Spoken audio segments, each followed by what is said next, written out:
First on plus. Give me some softball.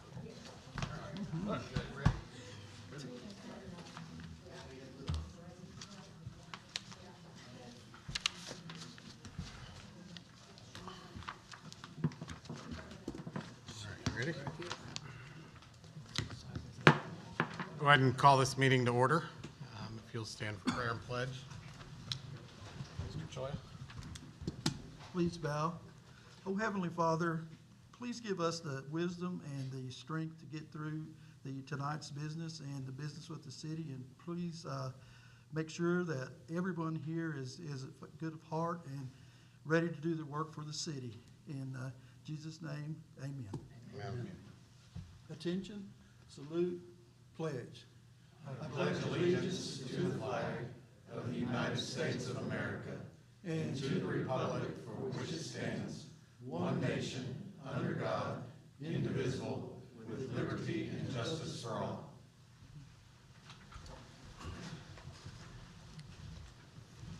Thank you. If we could have roll call, please. Terry Lamar, Here. Troy Shropshire, Here. Dennis Nance, Here. Travis Malure, Here. Randy Chitwood, Here. Charles Trammell, Here. Chris Gontier, Here. Bruce Smith, Here. Petitions from the audience. We have one. Mr. Nathan Parlow?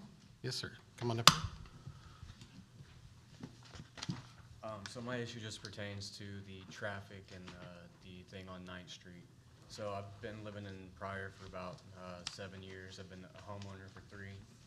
I live right on 9th Street, which was a terrible decision. I'm sure you guys know how 9th Street runs. There's only one stop sign in between the stoplight and the beginning. So, and like we were talking earlier, if people see that 69 is busy, they'll take off either to 9th Street, they'll take it right onto 9th Street, or they'll go to Park Street, which backs up 9th Street and Park Street. And for the people that live there, it almost makes it a complete nightmare to drive anywhere, to get out at any point in time of the day. So, I mean, I just have a couple, proposals that might be able to, fix that solution. So maybe bigger, because I mean, like, we're number one in deaths related to fatal accidents. So I mean, that's a pretty huge deal. I mean, I'm sure y'all remember the car accident out there where 4 little kids were injured and 1 died. So I just propose maybe that we put a heavier fine on the truckers, and with that money, you can build a median maybe in the 9th Street area, like how there is on the 69 area, where there's just that middle where everyone can merge or whatever. So that's about it. All right. Thank you. Thank you, sir. Thank you. Okay. Item 3, department head reports. We have the building inspector's report. Won't be here. We have no report. Emergency management, Mr. Jensen. I'll let you guys know that we met with FEMA today and started the process on getting reimbursed for the efforts on the June 18th? Yeah, June 18th storm. And it'll take several months to go through everything, but we got all the paperwork submitted today and was approved for the city of Pryor and for MUB to get those reimbursements done. So I'll work with the department heads to get those expenses sent in over the next couple of months, and hopefully by the end of the year, we'll see some money on it. Cool. Anybody have any questions about that? Thank you. Thank you for your work on that. Fire, Chief Young. Our new fire truck's here, so we haven't been doing anything but drooling over it. No, the guys are finishing up their training. Tomorrow will be their last day of training. They'll have it. Once we get everything in place, it'll go into service. I'm hoping here in the next week or 2, that's what the guys will be running out of. We're wrapping up a bunch of stuff. We got the apartments out south. We're trying to tidy up. They're wanting to move into those. The school's doing a great job involving us. They're getting everything tidied up. They've got a couple hurdles kind of jump through with school starting with some of their renovations they're doing, but they're doing a great job.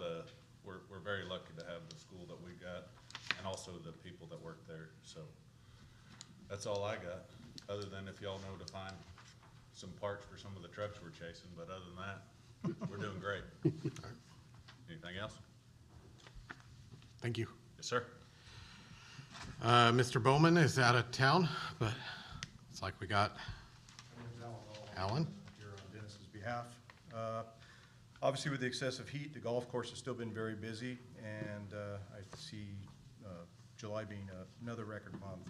The team's doing a fantastic job keeping the golf course up, even with the heat in the afternoons. So, recently hosted the Lions Night Tournament, and that turned out to be a huge success, and we have some upcoming events.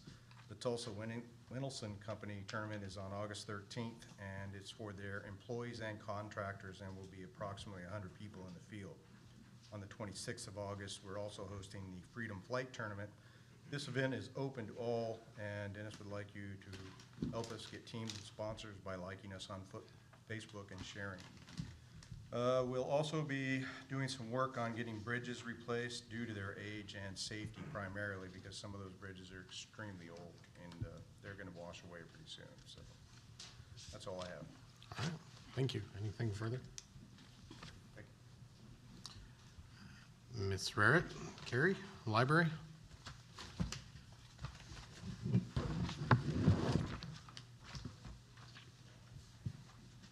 I gave you guys a copy of our annual report summary. This is annual report time for all the libraries in the state, where we have to report all of our income, expenditures, and all of our statistics to the state. It's a requirement, one, for good librarianship, and two, it is part of what we agreed to do when we signed the state aid contract to get our state aid grants. In the interest of time, I won't go through all of it. But keep in mind, these statistics are down, and of course, we were in the Graham Building for a lot of this fiscal year. My favorite part of the annual report, though, is how much money everybody saved by using the library.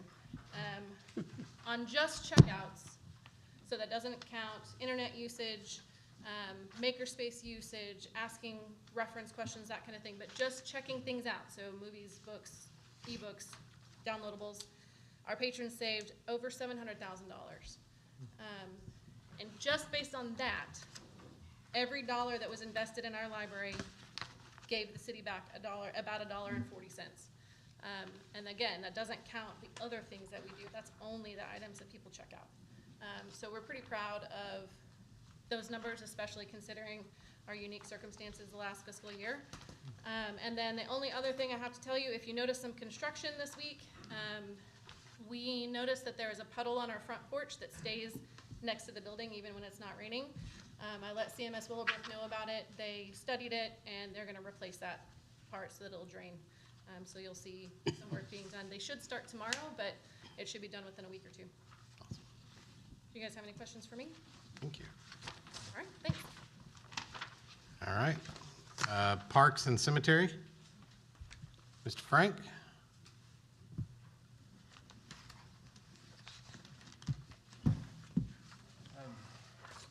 Not really a whole lot. Summertime's actually our boring time. Just basically the same thing every day, you know, trash, bathrooms, mow. There's always repairs, graffiti to take care of, but, you know, we don't do any projects this summer. Mud, I want to thank them, they finally come and finished putting up the new LED lights at the tennis courts this week, so that's all done. We've been trying to catch a couple, trim some trees a little bit here and there, don't want to do too much, you know, with it being dry and everything. Unfortunately, you know, it's always unfortunate, the cemetery's actually been really busy the last few weeks, which is, you know, not a good thing, but it's been keeping them humped up. But other than that, I don't really have anything exciting. All right. Thank you. I've got one question, Frank. Excuse me. The ducks at the park, does the state come in and do that yearly? And if they do, is it time for it, or? We've passed they do that. I call the last 2 or 3 years they come. I usually contact them in the early spring. And there's only actually a couple weeks in there where they come and do it. And a lot of it depends what they've got going on. The hard part is they're so scattered out. Like they can't go on people's properties to round them up. You know, so they come a week or two and pre-feed, try to get them used to coming to a certain area. But anyway, we didn't get to do any this year, but, we did the last 2 years. So next year we'll be on the deal. But yeah, it's, once you get past a certain point, they won't, they said they fly. You know, they want to catch them when they're doing that molting and stuff. Okay. So those little suckers have a network to say, go scatter to the neighborhood when they know it's time. Yeah. I said, it won't be long, so I'll be up here on City Hall's lawn and. Oh, yeah. It's like a deer when they. Okay, thanks, Frank. Okay. All right, thank you. Chief Cantrell, Police, Animal Shelter. So you've got the stats that I gave you last couple of weeks, or the stats that I gave you over the last 2 weeks. So it's been pretty busy for the officers. I mean, the heat obviously is, killer on the units. The units are going in it. A lot of them are running 16 hours a day because of the shortage on cars. But they made 423 traffic stops, 30 arrests, 92 citations, and 1,039 calls for service in the last 2 weeks. Some of the bigger events they had an assault deadly weapon. Somebody was pistol whipped in July, and then there's been a lot of gun arrests. I won't go through each and every one of them, but we had, if you follow the Facebook page, there's some kids that broke into some cars and stole some weapons. The next night or a couple nights later, we caught some, kids that had some stolen weapons that wasn't the same group. And then a few nights later, we got 7 of them. It was Saturday night. They got 7 of the kids and some adults that had those stolen weapons and stuff that were involved in it. So the officers are good about doing that. That one was a big one. It took a lot of officers. We had to call the detectives out to come out and work it, and unfortunately on juveniles, you can only do so much. There's a lot of them, whether it be Cherokee Nation or OJA system, they release back to parents. There was one of them that was 17 and they adjudicated him as an adult, to try him as an adult and send him off to jail. So the officers have been out working hard through the heat. There's been a few of the trainings. Officer Crenton just went through the DARE graduation, getting ready for school to start again. That's the kind of thing we're prepping up for. Our SROs are about to get back in. We'll talk about SROs later, but we have 5 of them. And so Officer Crenton will be able to teach the DARE program. Then we had 5 of our supervisors went to the FBI Lead Academy in Tulsa, which is an excellent training for supervisors. And then tonight, Officer Armentrout is taking GRDA and some of the other local agencies around our local schools and walking through the district kind of in preparation for it, just in case there's an emergency. We can all work together in that aspect of it. As far as the new police department, we still have a leak. You get one and then we get another one. They replaced all the tiles. They're still waiting on the report on the roof. They are still working on punch list stuff. There's a few things with the air conditioner that they haven't got figured out yet. Some areas are hot, some areas are cold. Mo is good to work with. We're still working with him, and Trammell's working with him on that as far as trying to get all that punch list stuff. My main deal is that roof. So hopefully, personally, I think it's gonna need replaced. The way we just keep getting leaks as much as we turn around. Whole police department, we're just waiting on Purple Wave to get there and do their thing, get everything listed and get it out, and then it'll be totally done with us. We still have a mowing company coming in mowing. Hopefully that's gonna be done pretty quick. We're spending that money. Any questions on the police department side? Chief, would you think it would be wise to remind individuals to not leave their valuables in the cars, lock their cars? And Yes, absolutely. I mean, clean out their garage and put the car in the garage if they can. the cars that are getting broken into are unlocked the majority of the time. It doesn't mean somebody won't bust the windows. We have had that happen, but the majority are unlocked cars. You can see on the one video, I mean, they're trying door handles and things like that. So, yeah, definitely. And then school zones, we're gonna start hitting school zone hard. I mean, that's, being a former SRO, we'll have guys working different school zones every day. The SROs will be in the schools, and then the patrol guys will be in the school zones working, enforcing the school zones in those areas. Traffic lights, I know that was kind of a topic of discussion that came up. I did talk to Jared at MUB, because I had some complaints. I mean, if you've been out on the highway at 3, 4 o'clock in the afternoon, it's a mess. Those lights aren't synced and it backs traffic up. It's just a major traffic hazard through town. And that guy that was talking earlier was talking about if traffic's backed up, people cut. It's the traffic backs up. So I know that's something we'll visit down the road, but it is a major issue that we have, and just stop 69, dead. So, anything else on that? The animal shelter, if you saw, I don't know who got the invoice or it's on the agenda this time. So there was an emergency out there that we had a leak that shut down the fire suppression system. So we have to do hourly checks on it, per fire code. So Gibbs Plumbing came out. They, had to dig it by hand because all those lines were right there together. They couldn't use equipment. And it's about a $9,300 bill that we got. So it's fixed now, up and running again. We're not gonna do that, but, we are paying the price on that one. And that was under the foundation. Correct. So Yeah, it that's, was out, they thought it was gonna be on the outside, but they did have to go into the inside and bust some concrete on the inside of it. And I'm not sure if we got the entire bill. Trammell's been working on that because there was some concrete there's patch still some concrete due. So that we have to get finished up, but the plumbing bill, is the bigger one. The intake, if you see the shelter report on there, they brought in 69 and they had outgoing 61. You'll see at the bottom of there, there's, some foster animals in there. They're still running, the month began with 100 animals and they ended with 114 animals, so it's very packed out there. And I mean, they get calls all the time. And I know we've talked about the shelter, things that we can do, and so hopefully in the future we can visit some options to alleviate that, because there's not a shelter in the county except for here, so. Any questions on that? Yes, I've got one on the animal shelter. Okay. And this may be more of a question for your animal shelter SME back there, but I had purchase orders for several sterilization refunds to people. What was that about?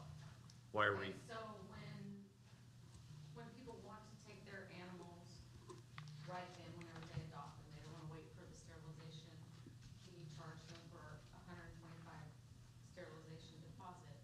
When they bring that animal back, they get that deposit back. Okay, It's just a way that we make sure that everything that goes out is sterilized. okay, Trying to, help the problem, but. okay. Thank you. And code enforcement's been busy. Trent and Jack have been working the summer.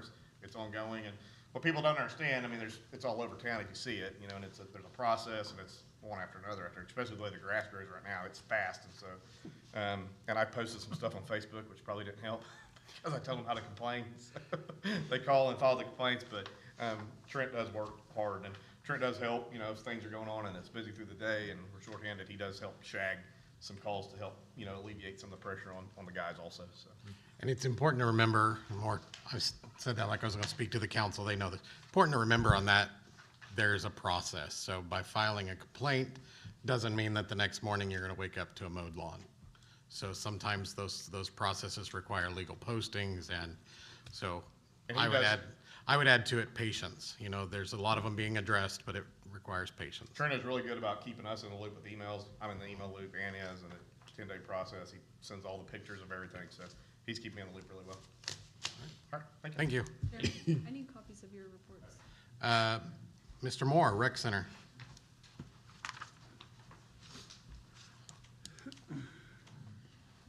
Evening. So we've got a few things going on. Everybody's pretty well aware of our HVAC situation. We're making a little headway on that. One of the units got replaced in the Boys and Girls Club here a few weeks ago. Got that up and running. We got the portable unit in, so that's doing the job until the other one comes in. Another thing in that area, we've entered into an agreement with the CO2 to buy bulk CO2, which is something that we need to provide the right pH in the pool, and so that'll make it more efficient. So we hope to save around $400 a month on that, so that'd be a nice little deal. In the aquatic side, back in the middle of the month, we had our water safety day with GRDA, and the Army Corps of Engineers came in. We had 26 kids at that. Our Jackie, our coordinator, just conducted CPR with everybody, all the staff and fitness yesterday and today, so we've got that done. We hosted 15 parties through the course of July, finished up all the group swim lessons, and now we're into the fall swim schedule. On the fitness side of things, some of our water classes, our average attendance is up by 2 1/4. Our land classes have remained flat. She's kind of reinvented a couple of classes beginning this month, hoping to boost attendance a little bit, moving the Zumba class around a little bit. 2 new classes. We have a spin class and a deep water class that will start on Tuesday and Thursday evening. Again, just to try to do things a little different and see what we can do. We've got 3 events in September, kind of on the fitness side. 9/11 Memorial Stair Climb Challenge from the 11th through the 15th. People can sign up for that. climb a number of stairs, get some prizes and those kinds of things. There's a fall prevention week is the 18th through the 22nd. In our fitness classes, we'll talk about falling and techniques to help prevent that. So we'll do that. And then on the 23rd, we have a fall fitness challenge that begins a 5-week challenge. It's a check-in challenge. Who can come to the rec the most over that 5 weeks? And so we'll award some prizes there. We've got 169 new members last month. You know, we had the Cherokee membership program started in the middle of June. We're up to 249 members in that. Then Special Olympics, we're talking to them about one of the needs they have is for their older kids, the kids that have aged out of school and playing on continuing their sports teams. And so they're gonna have a meeting in our place on the 17th of August to see what interest the parents in the area might have, and then see if we can't host whatever it is they decide they wanna do. So that's the quick and short version. Thank you. Anything Questions? further? Yes, Mike, I have one question. The outdoor physical fitness thing that was put in last fall or a year ago, I know that summer heat's probably is hampering the use of that, but are you keeping statistics on how often that's used and how many people are using it? You know, we're really not. I can see it out my window. It doesn't get a lot of use. I did have one recommendation early in the summer about putting one of those canopies over the top of it, and that's something that's kind of rolled around in my head that might help the use of it. Some of our fitness class early in the summer when it was cooler out utilized it a few times, but it's kind of intermittent at the least, at the most, I guess. Okay, thank you. Yep. Thank you. Buddy Glenn, Street Department. I feel like there should be intro music when you. Right. Yeah. There you go. All right. Well, we're still continuing on our crosswalks and stop bars, things around the schools, trying to get that. It's been getting hot enough now that sometimes in the late afternoon, around noon, we've been having to stop the last couple of days. Paint's been getting really thick and drying, not really wanting to come out of the painter very well. So we've got some ditches that we're working on when they pull off of that, once they get everything cleaned up. We just got done with the alleys, going through and spraying and mowing them down. We gotta go back here sometime. We're gonna kinda let the sap go down before we start trimming. There's a bunch of, ever since all that rain we've had, we got a bunch of poison ivy that's starting to grow back through there, so we're gonna kinda let it go down a little bit before we do it. But other than that, I mean, besides just some odd things that come up, or of course, I don't know what, I mean, if they've been doing the same thing. I'm actually on vacation, so love my job, that's why I'm back up here. So, but, Appreciate the dedication. yeah. So, other than that, that's about, oh, they did bring the machine down, and they gave a demonstration on that, and it, like I said, it's quite a machine, so, like I said, if y'all ever wanna come down one day or something, you know, and take a gander at it or whatever, come down, we can show you what it'll do. Free rides. That's your pup, Yeah, that, pipe borer. pipe hunter. Yeah, so I was really impressed, so it did everything that I thought it was gonna do and more. I mean, that's, the first pipe we cleaned out was probably, down in front of IMI there on North Taylor. Their driveway is probably 80, 90 feet long, it's closed off, and it went through and it's been stopped up for years, and it just walked right through it. It'll really clean those ones out up by Roosevelt School in the northeast part of town then, won't it? Probably blow a hole in them. Yeah. So, but other than that, anybody got anything else for me, or? No, sir. Thank you. City Clerk. So as you guys know, Lisa, Lori, and I went to Utah last week and learned how to use Cassell, which is our software that we use for almost everything for the entire city. And I just wanted to let you guys know that we learned so much there. We were only utilizing I want to say a fourth of the capabilities of Cassell, and everything that we've learned is going to speed up our process so much faster. Lori and I are so excited about that financial stuff. So just so you guys know. Can you tell the council how much they charged us for that training? Nothing. Cool. I'm a really good shopper. Just they didn't charge us anything. They were supposed to. They have these things that they host once a month where they can come up or clients can come up and get training as a group with other companies or other municipalities or whatever. They hosted us privately and gave us their full attention for 3 days with no charge whatsoever. Good. So Good deal. we just had to pay for our travel. Thank you. All right, any further? All right, we'll move on to item 4, the consent agenda. Mr. Mayor, could I make a motion before we go to the consent agenda? Given that there are a lot of expenditures on the consent agenda tonight, and, you know, it's going to be on the council to either, to consider those and vote on those tonight. Given that, I would like to make a motion that we move items C and D as in David from the mayor's report to the top of the consent agenda so we can discuss those first. I'll second that. C would be the report from Mr. Coker, and D would be the discussion possible action regarding citywide hiring freeze. Did we have a second? Yes, I'll second that. Second? Okay, so just to clarify for the record, we're gonna move C and D ahead of the consent agenda. C and D from the mayor's report to ahead of the consent agenda. Yes. So we have a motion from, sorry, Mr. Trammell. Hey, my mind said Chitwood that time, by the way. Mr. Trammell, and a second from Mr. Gontier.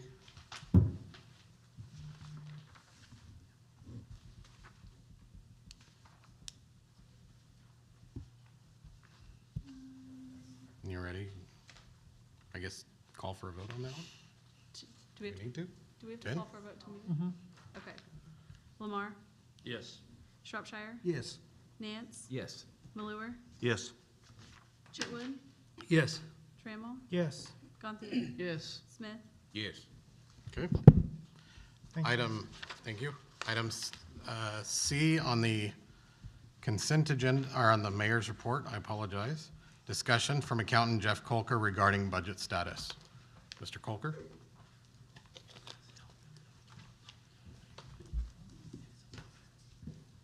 Hello. I'm not exactly sure what I am supposed to be talking about, but as far as the budget, we are in the midst of preparing it. The way the budget works is we have to wait till the year end is closed out before we can actually come up with the final figures. When was that we closed that out? Can you share?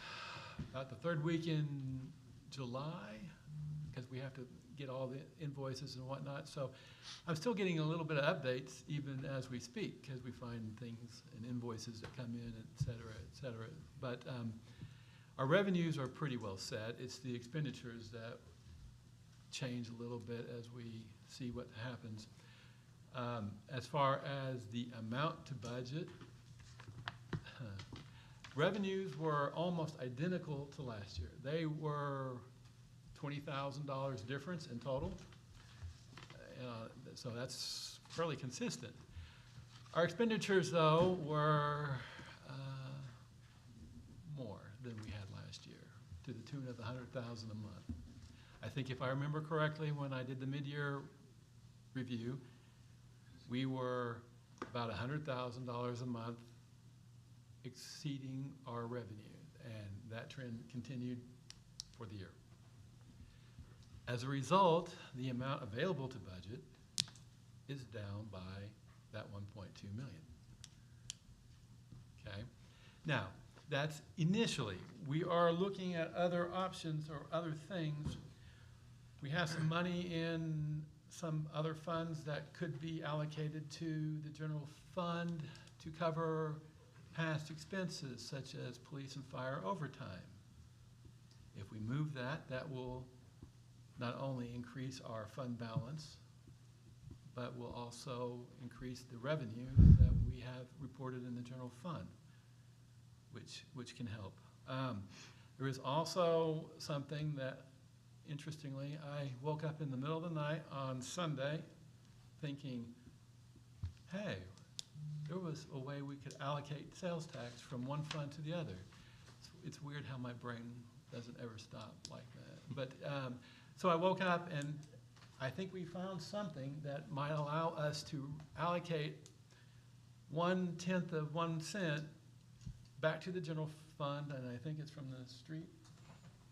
I don't remember off the top of my head. I think anyway, there was a provision in one of the sales tax ordinances when we passed it that allowed for a certain small amount, and when I say small, small percentage, but it still adds up to be a decent amount of money. I don't know exactly how much off the top of my head though, that we can allocate between the general fund and the other fund that it was assigned to.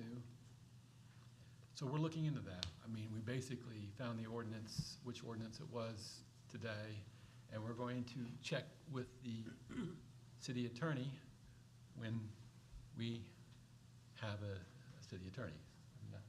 Yeah, thanks. We love you, Ben. I didn't mean, but anyway. So that can also maybe be changed so that for last year, we could move some of that money around too, which would also improve the budget. But we're still going to be short than where we were last year. I mean, there's probably no way around that. But based upon what we find, we will hopefully be able to minimize that 1.2 million to somewhere, Smaller. hopefully half, maybe, Yeah. which would be, please goodness. But anyway, that's where we stand on the budget. So that's the status. Is there any questions, any specific questions? Yes. Yes. Question. One at a time, please.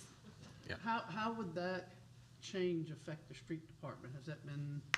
Well, now, that's one of the things, I don't know yet. That's what we're still researching. I just really figured it out this week. Or Okay. it hit me this week. Please keep in mind, a lot of this discussion we had this morning in a pretty lengthy, in-depth meeting. Yeah. So we're looking into a lot of these.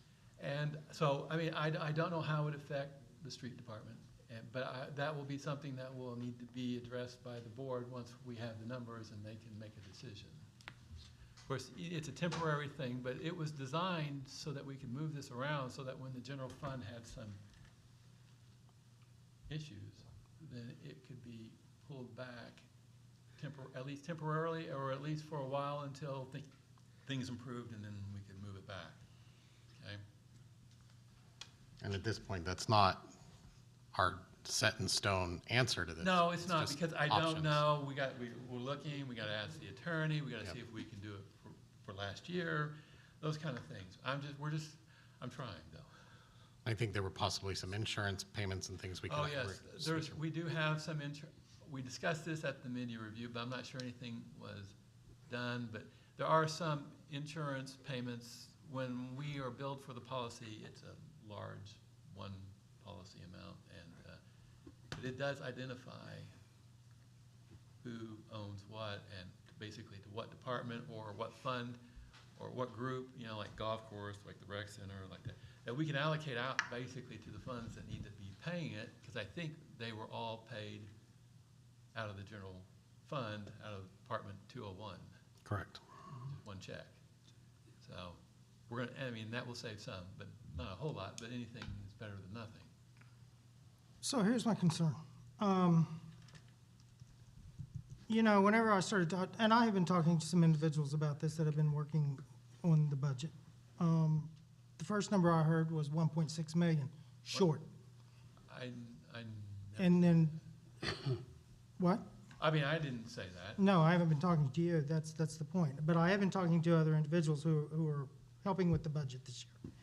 And then I just heard you say we're still maybe 1.2 million amount to budget is down this year, and you hope to get it down to 600,000. That's actually a little bit better, or a little bit worse than the individual I've been talking to, who said he thinks he could get us down to just a $500,000 deficit.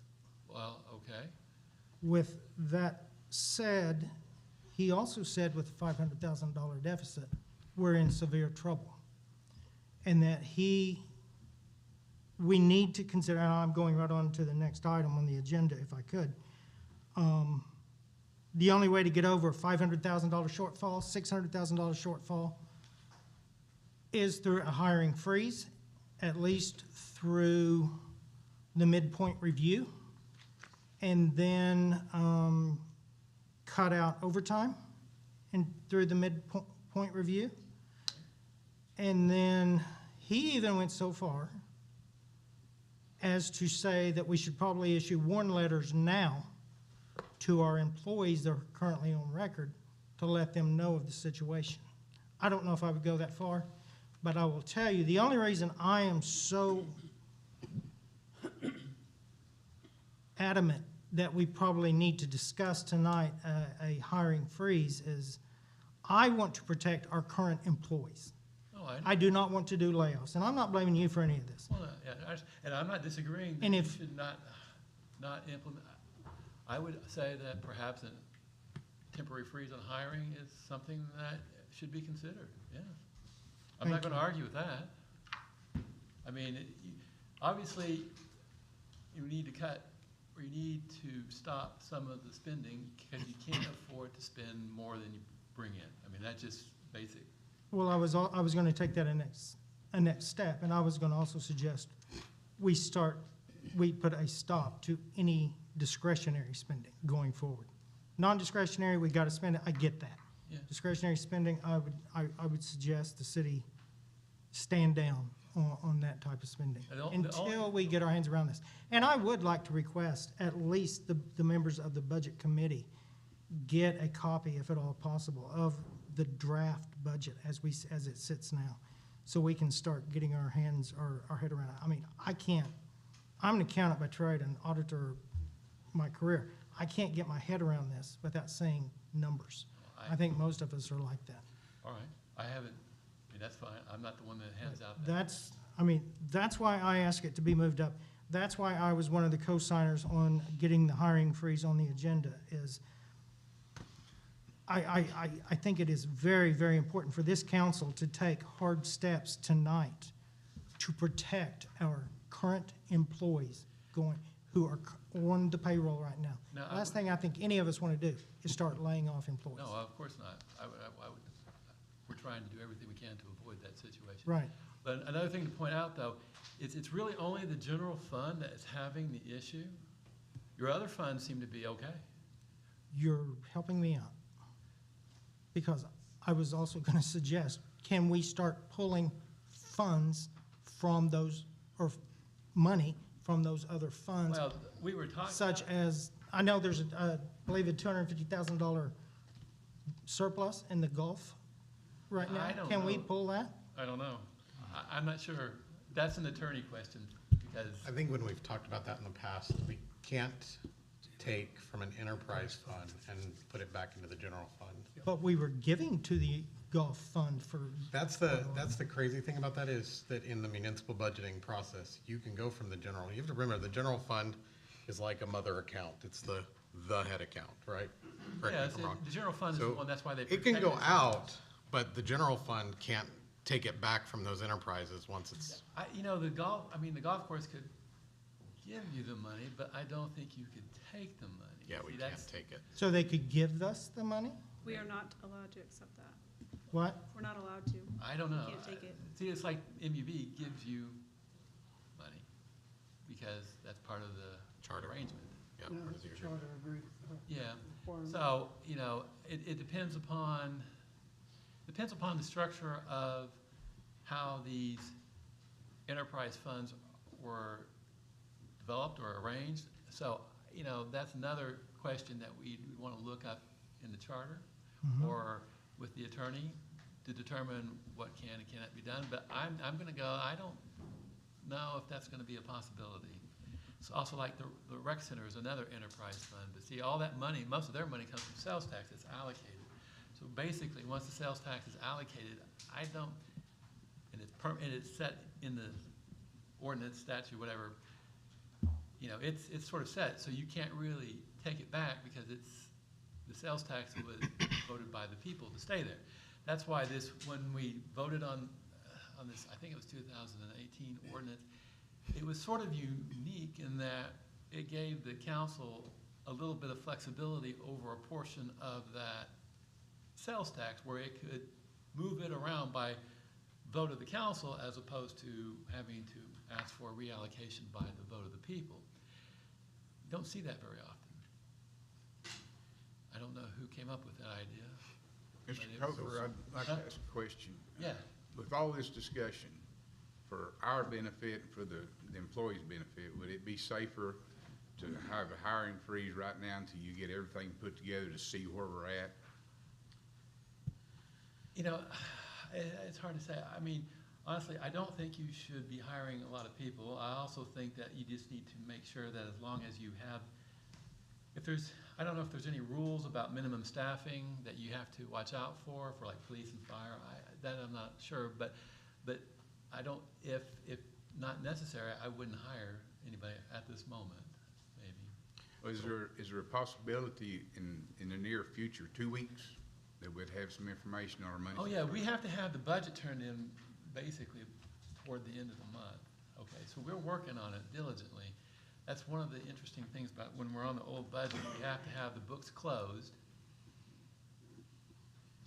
Pryor takes usually 3 weeks about. We're working on methods of speeding that up, but because we have new people, it won't be this year, obviously, but next year we're hoping that we can sketch, you know, make more time, get it closed out faster, set up new procedures, et cetera, sort of get that taken care of so we have more time to actually discuss the budget than to try to figure out what the numbers are.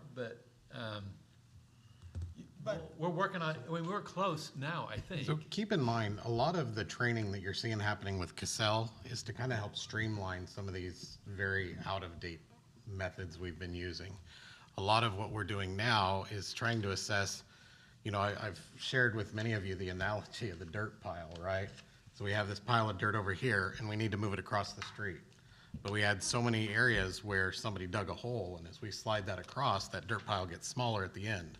So what we're carrying over, mixed with just things that weren't completed properly, we're going to leave it at that, or things that weren't paid out of the right accounts.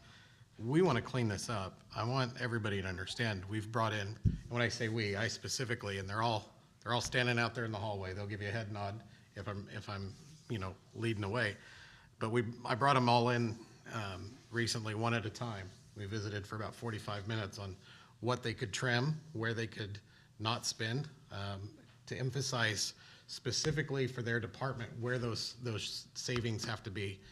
I don't think we have anybody in that hallway who was exempt from that. Did you? And the idea is that they were all very receptive and they're all very much on board. You know, as we go forward, we realize, you know, over the last couple of years, we've picked up a lot of expenses, like, well, insurance rates have gone up, health insurance specifically. Brown & Brown did a great job of bringing that down to a single digit. We saved a little there. But as we go forward, we have licenses and we have leases and we have, I mean, there's a whole gamut. We can't pin it to one thing, but we have to work together, and that's where we're trying to figure out the best way to get this stuff cleaned up.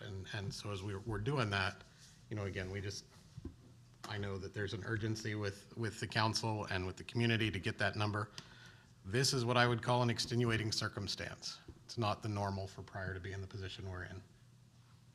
No. And that's concerning, yeah, Very much so. yes. And you know, and to Bruce's point, we're 2 weeks. I think once we get the budget, let's say we get it in 2 weeks, we're still gonna have a significant deficit. To your, you know, your opening comment, revenues are flat, expenses are up. I was about to say through the roof, but I didn't want to misquote You know, you. it's- They're up significantly, they're but up. still, we're gonna have a significant deficit. So I think, you know, let's stop the bleed now with the hiring freeze until we can get our hands around it. Let's go forward and look at this, you know, I think part of the problem, and I've heard it here tonight, is whenever we throw out alternatives, the knee-jerk reaction is, we can't do that. You know, we've got to get over that hurdle. It's not, we can't do that, it's, how do we do that? Like what? How are we going to get additional revenues? How do we move money if we have to? Well, Even we're if we looking at have to moving get permission to move money this year, we need to look into that. And more importantly, or just as importantly, how do we cut expenses now? Okay. Drastically. So I'll interject a very mayor comment. This is one of those things where we need to remind the community as a whole, you know, in respect to our revenues. You know, in Oklahoma, cities they only gain their income, their revenues through sales tax.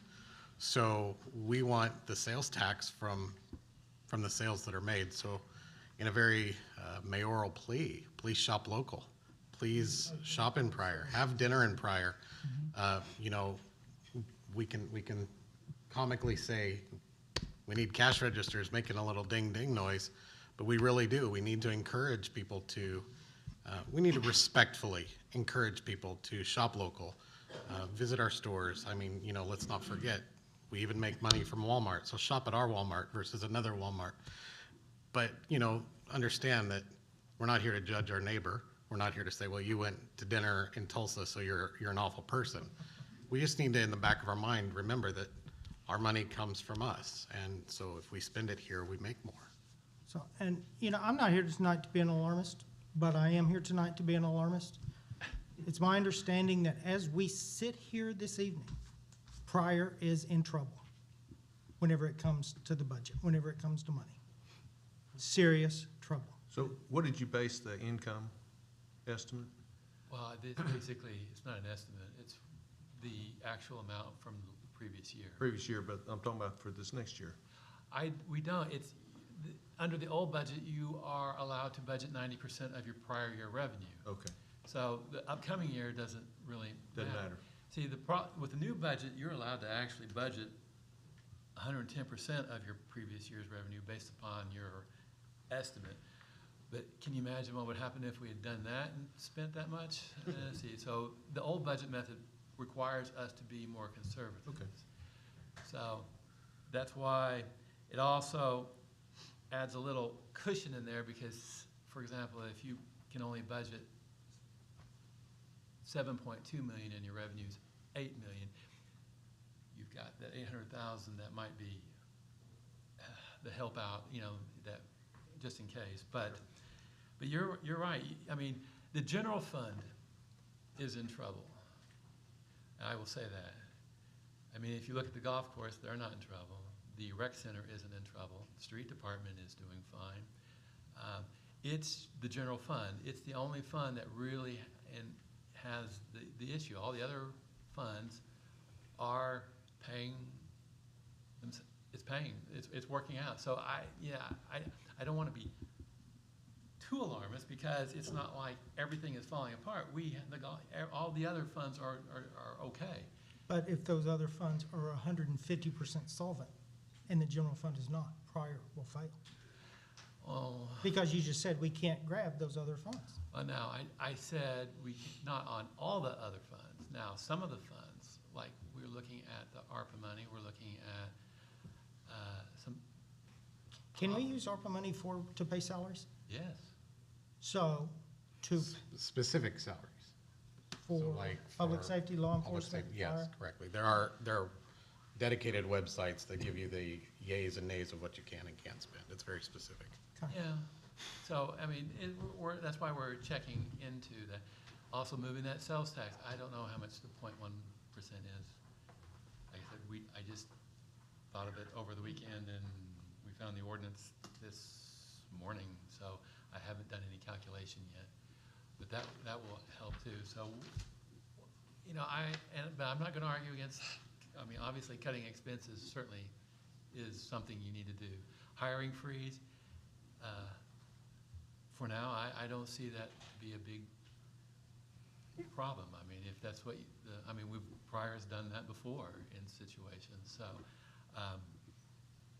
But, I mean, I don't want to say that it's going to fail. I just want to make sure that we are careful, we spend wisely, and Correct. and watch closely what we spend. Even the non-discretionary, we need to see what we can do to watch that as well. Correct. And again, I am just trying to make sure we do not get in a position where we have to start laying our employees off. I understand. That's what's been keeping me awake for the last several months. I'm sure it's been keeping the mayor awake too. Listen. No, Listen, Tram. He's told me about it. Yeah, no, he doesn't want that to happen either. Nor I do appreciate this wholesome conversation, you know, just, again, you know, Colker and me and and those that are administratively working on this currently, please just remember, as we finalized out the numbers for the year, we got those numbers within the last 2 weeks. Literally, today's August 1st, Yeah. right? It So, was August 20-something or other, yeah, something, so. no, right, today like- is, and so we No, I mean, just. I mean, July 20-something when we got. Yeah, it. so the tail end of July. So as we get those, we really get a distinct view of where it's at. And I've been very discretionary in throwing out a number because it's not fair to anybody up here or the community to say, hey, here's where we're at, and be off. I wanted to make sure that we have that we can do our due process. But we also know, you know, in our training last night, many of you commented that you wanted to get things fixed. Part of that fixing process that we all have to cooperate and work on is realizing that there were some things that weren't 100% kosher. And this is that process. So I plead with the council, the community, to have patience as we go through this and know that we're working together to try to figure out the best solution so that we can get through this. I mean, that's what a family We all does. do have the best interest of Pryor at heart. I mean, I've lived here All right, for no. as long as, So- you know. Again, this is not you. I know. Just to make it very clear, this is not the current administration. I mean, you inherited this, so. This was a mess that We we inherited. So, Jeff, I appreciate you. Mr. Mayor, I've got some questions, please. Yeah, go ahead. When does the budget, what is the drop dead date that the budget has to be presented to the county clerk's office? Well, technically, it has to be presented to them before the excise board meets. Usually, they meet sometime in September. Now, technically, the rule is August something or other, August 15th or 22nd, 16th. 27th. I was gonna say, I'm pretty sure it's like mid to late August. Yeah. Yes, I think it says 22nd or the 27th. I can't remember which one. But there are times when, usually not Pryor, but other towns have been late for whatever reason, and the county never is upset as long as it's in before the excise board meets. And what is the ordinance number that you're talking about on the sales tax to kind of take it from the street department to give to the general fund? Courtney? Let me grab it. Okay. And then while you're looking that up, It is ordinance 2018-18. I'm sorry, what? 2018-18. Okay, And it's at the very bottom of that. pardon? It's at the very bottom of that ordinance. Okay. What was the number? Yeah, Yeah. yeah, towards the bottom. Speaking of that, why, is this ordinance that applies to that only affects the street department to where you can take from it to the general fund I and think not the rec center I think it sales tax? specifically says the street department. Okay, But we're still researching that. just to We're still confirm looking that. at, and we're still gonna ask, no offense, but the new attorney, because that's what. I've already weighed in on this. Okay. Sorry. okay. The ordinance is real straightforward, what it says you can do. And just, let me interrupt real quick, 2 seconds, because there's a word, Buddy will be brought into this process when we do it. So this was I'd just, like to be kicked in the loop with this here. absolutely, sir. Absolutely. The fund's already taken 0.35% of the street community, or street money anyway. So we're starting talking about getting much more, you're gonna be hurting on my department, so. Yeah, I we'll, need to be kept in the loop with this, because I'm not agreeing. for sure. May I continue? Yes, sorry, I just wanted to insert that. That was leading into my next next topic. I know that several years ago, if I recall right, and I don't remember which mayor administration it is, that it seems like that there was a vote of the people to take a percentage of some sort from the street department to go into the general fund anyway. So that did happen years ago. And so we're already taking away from them anyway. And now we're talking about as an option to take more away from them. I don't, see, that's what we're looking And into. yeah, I know, I'm just saying in discussion. And I think that's a big foul to even consider that, because we have a lot of street problems, we have a lot of street projects, we've got drainage problems, we've got drainage projects that are in the works, especially for the people up in the north part of town, on Elliott Street in the Salt Branch area. And you're wanting to take away the money, possibly, to bail out the general fund from the street department. And I personally think, when we get to that point, I just think that's a big So, foul let me- to consider let me- that. I mean, it just came up in discussion. Okay, I'm So just, be very okay. clear that that's not our resolve, that's not what we're looking, it's something that came up in discussion. So when I say we're looking into it and we're researching, it literally, this morning you brought that up to me. And so it was like, where's that And then I at? So found the ordinance this afternoon. I don't want the community to get the wrong idea that, hey, we're going to go rob Buddy, because Buddy's budget is just as important as everybody else's. And you're 100% right. We have, oh my gosh, we have so much to do. So And- again, shop local. That. So- Buy But your just to gas in clarify, Pryor. In this 2018 ordinance, it had, 2011-1 was amended in this 2018 ordinance, so it was reworded from street. From the which ordinance, the older one? Yes, 2011-1. So, but like I said, we're still 2011-1? researching all of it, Okay. so. Okay, so anyway, I know that you're trying to find all kinds of areas to pull money from to do this. And you brought up ARPA funds. If you bring in this one lump sum of ARPA funds this year to bail out the general fund, and those ARPA funds are not gonna be there next year. Correct? That's correct. So what you need to do is, it's a temporary Band-Aid, but doesn't absolve the council as to having make decisions as to what is being spent. It allows you to make a budget with less of a loss for the current year, but then you have an entire year to still work on the problem. Bingo. It gives us the flexibility to get over this hurdle, the Yes. time to get over this hurdle. And personally, sitting here, I would only support using ARPA funds for police and fire. Well, I think there was enough police and fire overtime to. Yeah, we're good. That won't be a But problem. yeah, but you're right. It wouldn't happen again, so you can't allocate, or you can't think that this is going to be again. It just gives us a fix for the temporary. Can you Now- explain what you meant by the overtime, the police and fire overtime will fix it? I mean. No, there's a lot of are you overtime. reallocating? No, well, that's. Are you, what does So we that can go mean? back and say, correct me if I'm wrong, we can go in, take that ARPA and say, hey, we're gonna go into all of that overtime, and we're gonna pay for some of that overtime with the ARPA, so that'll reduce what was on, it'll reduce the blow to the budget. And so, And then they could use that, what they were using their budget for the overtime, they could use that for salaries? Well, it's actually just covering the cost you already had from overage. the previous year. Oh. But if you move the money in, it will increase the fund balance. So, and then it also increased the revenues into So- that fund. So if I'm understanding this correctly, there's enough things going on that we don't need to be rushing in and doing anything right away till we get the rest of the information to make a good decision. Well, we're still working on it, so yeah, I mean, that's part of it. I can't give you the full answer, because some of it we just figured out, or started looking at some stuff today, because, the ordinance, and then I didn't realize, how much ARPA money we actually had, so, Was it around 300,000? yes, 330 53, something, I think 320. I would, 336. myself, I would hate to use the ARPA money to hire somebody, maybe No. for overtime. No, it's not to But I don't hire, want to depend on it. not using it to hire.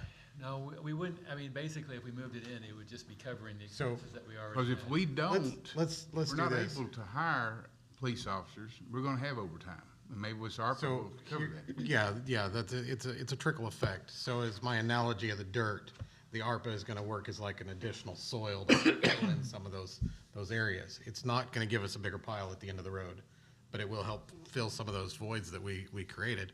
And it will require some discipline from the council, from my office, from the clerk's office, to the department heads, to the people of the community. It's gonna be something we have to work through, and so, Well, one of the things we're working on is to get information to the council as far as financial statements quicker, so you can analyze where you're at easier.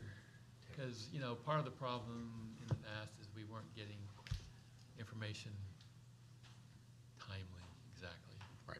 all the time. I think we have a budget committee meeting Tuesday night. I've got a list Right, up, yeah. but they won't let me. Right? Mm-hmm. Tuesday night? would it be possible to at least get the budget committee, let us see the budget where it Absolutely, stands that night? absolutely. That'll Good. be ready So we for can just kind of, and I'd like to preliminary. spend that evening, that night, rehashing. looking at the numbers. Should I be there? Yes. Yes. Oh, yeah. Let me answer him. Yes. Can I finish with my list of I'm sorry, I questions? thought you were Sorry. finished. Yes. Since you brought up ARPA, and I'm gonna throw that out because you brought it up on the discussion. Okay? Refresh our memory for the budget in this new council group that last fall, when Mayor Lees went to the MUB and wanted a loan from them to pay off the overrun cost on the construction projects. There was a compromise that came about as a last result of that was gonna use ARPA funds to do that with. And they were gonna take those ARPA funds from the pool project, to take away from it, to apply towards the debt on the building project. What became of that? Honestly. And is that the same ARPA funds that you're talking about right here? Well, right now, we have the ARPA money in there, and it's just sitting there, and as far as I know, it's not encumbered. I was not in the loop on the final resolve of that issue, unfortunately. I mean, I helped try to broker a deal between you and MUB just because something was needing to be done. A different solution was determined, but I was not kept aware of that, what happened. And at the time that all that happened, it was such an urgency that we wanted to get a loan from MUB. And then the Plan B came into effect that, no, we'll just take our ARPA funds from the pool for that project. I was under the impression that that was gonna be applied towards the debt. So surely in your figures and in your budget that you've come up with, that money has got to be somewhere unless it's on a line item that it's been paid to the bondholders. And This if money is not, still in the ARPA fund, and it is, as far as I can tell, it has not been allocated to anything. Came out of the general fund. The money has not been allocated currently, but that's something that we can research as well. I mean, I can look. because the council, well, I thought at the time that was to get us out of that So debt. our understanding is that So- was, I mean, it was the deal. And that's why I went back and instructed that we would not be taking a loan from MUB. Right. Clearly, So that's, if we were in that problem then, and it's never been paid, But CMS what was such the Willowbrook, urgency about has it? CMS Willowbrook been paid? yes, I They are think we current. have. They're current, so basically, obviously, this money is extra. I don't know where or how, but I mean, if we've paid the I bet you the bill, money came out of the then, general and fund, this that's money's why still we there, dropped then it. it was not, So then that money is still sitting there that could have been used to do that swimming pool that we were told is not gonna be done because the money's going to the project for the building construction. So once again- something needs to be checked into that from. It is being checked into, Terry, you know. but like I said, I was not, at the final solution of that I was not Okay. given the details. Okay, so that's it on the ARPA. Okay. Okay. So, yes, I think it has been personally, I'm not on the budget committee, but I think it's personally a foul to this council that the budget committee themselves has not been a part of the budget building process. And I am glad to see that you're going to include them in the next meeting to give them an update on it, because at least one of the budget committee members that I talked to last week never even knew any of this that was going on. So I think it's a foul that the council does not know what's going on with the budget. But I'm glad to see that's going to be corrected next time. But what is the percentage or the amount that personnel takes right off the top of our budget? Roughly. If the budget's how much? The big 10 portion of the general. 10 million, it's Oh, I would say 70. I would probably say 70% is personnel? Oh, yeah. And in any municipality, that's always a Yes, year. because- Yes. Yeah. Okay. So, in the big picture, I think it's our job as the city council to look at the big picture and do what is best for the city in trying to be, as in Mayor Lees used to say, a good steward of the city's money, we have to look at the big picture to look out for this money. And if we don't have the revenue coming in and we've got all these expenditures, we have to be very, very careful on looking out for this budget until this budget, because we've got a lot of unknowns. We don't know what the budget's gonna be total. We've got expenses going up even more and more every month. Fuel's gone up more. Repairs on cars and vehicles is eating our lunch. Insurance is going up. Health insurance premiums are going, it's all going up. So we have to do our best for overall for the city to try to save what we have in our budget. And I just want you all to think seriously about that when we decide what we should do. Thank you. Yeah. That's all I have. I think Councilman Trammell said it right. I think we need to stop the bleeding right now tonight, and then everybody work on getting us a plan to build it back up, so we don't go in the hole. I don't think anybody's in disagreement with any of the comments that are made tonight. Again, I just want to reiterate again that with the year-end finalization of that budget, funds come in, there's things that are paid back, there's things that have to go out. There's no way until that rectification is done and that rubber stamp that says this is the final from last year, that we could fairly and justly say this is our number. And that's part of the delay. That's not part. That is the delay. Is that we still have things that are, like he said, that are floating around. We're trying to get done up. So again, I agree with the urgencies, but I would like to again just let you know we're getting there as fast as we can. And you know, even once we get there as fast as we can, I agree with what you're saying. Yeah.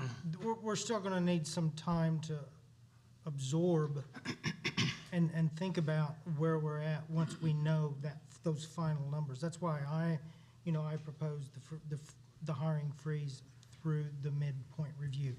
That should give us sufficient time to do what we've got to do. So. And I would also like to make a comment. If we have to tighten the purse strings, it is not because we're mad at anybody, we hate anybody, we don't want anybody, or any of that stuff. We just don't want to go insolvent, and we're having to look at things closely and do our best to make sure the city doesn't sink. I've got one more final thing. Okay. Final thing. You know, I've always said that we have to understand and know our past to be able to plan for the future. Well, I'm going to tell you that exactly 50 years ago, in 1973, the city was in a very, very bad budget crunch at that time. The previous budget year had been $536,000 budget. And they had to cut $241,000 out of the budget and make it a $295,000 budget. And as a result of that, the city council voted to lay off police, city garage employees, and the library, and cut the building insurance on all facilities except for City Hall, the police fire station, Old City County Building, and the library.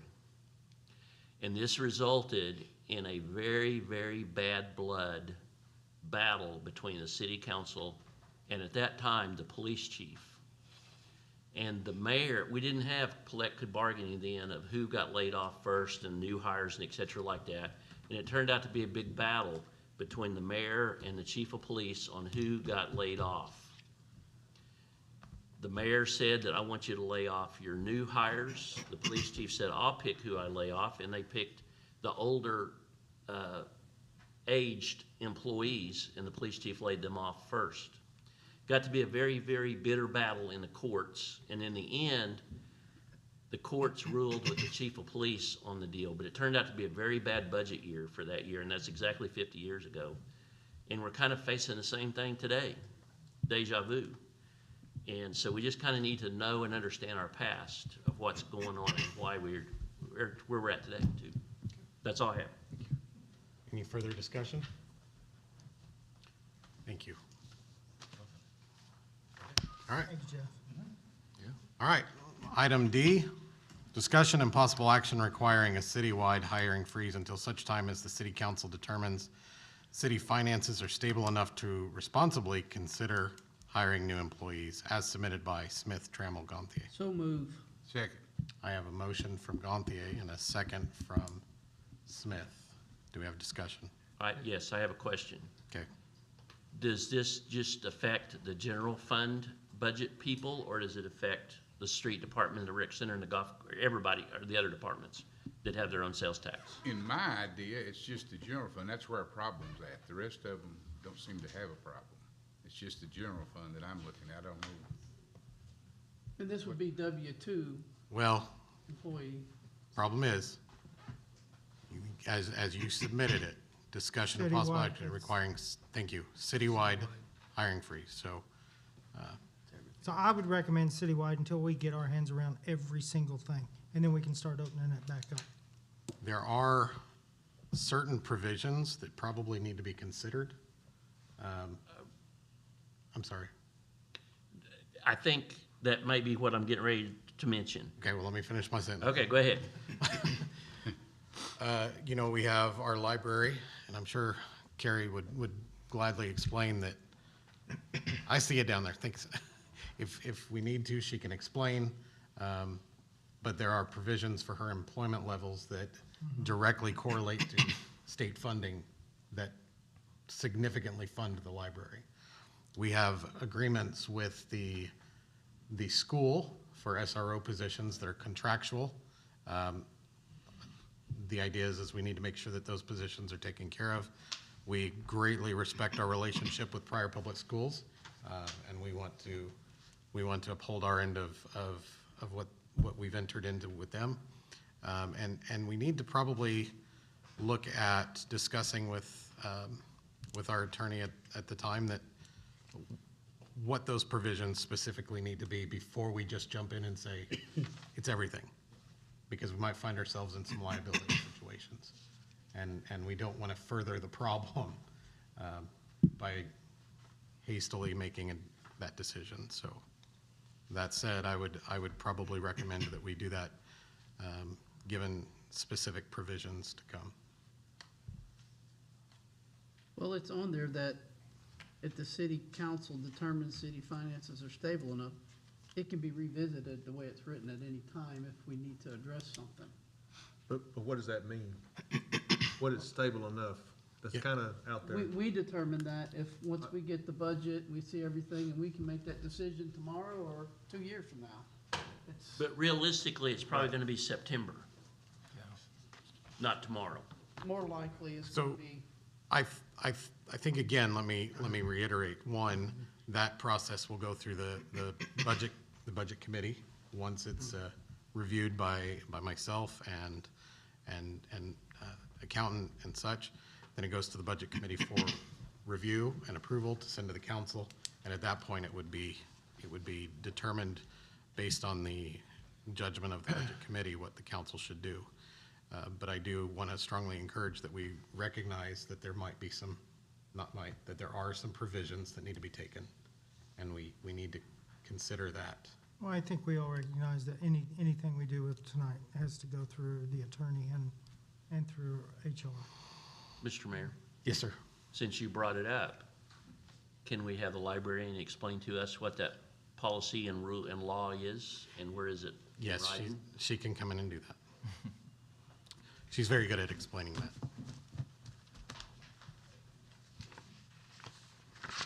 So basically, the state aid agreement that we signed says that if you cut budgets, you will make us not eligible for grants if you cut the library's budget more than you cut everyone else's. So if you decide to cut the library's budget by 15%, but you only cut the cemetery budget by 10%, then you've just taken us out of the pool for state aid grants. And that's, $7,000 to $10,000 just as a yearly grant, plus all of the other things that we could apply for later. So you really hurt us a lot, twice, if that makes sense. So that's cutting the budget, though, that's not temporarily not hiring anybody for a Right, couple it months. just means that if you cut budgets, we have to be cut at the same level as everybody else. Right. It wouldn't affect necessarily not hiring anybody for a couple months. Because that's not cutting the budget. Right, as long as it's even across the board, go forth and do what you need to do. Where is that in, what state statute or something? You don't have to tell me tonight, but Okay. please look that up for me and let me know. Every year, we sign the agreement with the state. It comes before council. We ask permission for the mayor and me to Yeah. sign this agreement, so. We could probably find that for you tomorrow. Yeah, Okay. could you send that to us? But it specifically says it in the agreement? Yes. Okay, Yeah, it does. thank you. And I'll find all that stuff and I'll probably send it Okay. to you before the end of the night. Yes, sir. Does it list a minimum staffing? No. Lori? Yes. Thanks. That is true also for the district attorney council that provides a domestic violence police officer. So, and we need to consider that as well. Because we receive grants for those positions. Same with the SROs, we receive grants for those positions. I can speak to that. So, may I ask them real quick? Yeah. Are we, are we not, I'm sorry, when you brought that up about the domestic violence officer, you're not hiring one of those, you already have one, right? Correct, that's one. Okay, so that's but kinda- we have to keep that position there. Right, we're not I'm just saying, we're not hiring anybody. So the SRO position though, So right now, when Assistant Chief Couch was promoted, he was a school resource officer, vacated by Assistant Chief Williard, so that position was open, a budgeted position. We attempted to fill that position, and we didn't have any good applications. We'd done this for 2 months. The patrol spot was the same way, vacated by Sergeant Van Horn. There was 3 budgeted police officer positions, also last year's budget, that were never filled. So if you look at it like that, there was 5 budgeted police officer positions that have not been filled in that last year's budget. The SRO position, though, with an MOU with the school, we have to have an officer there when school's in session. So we have 5 SROs. If 2 are out, I have to pull for patrol to cover that.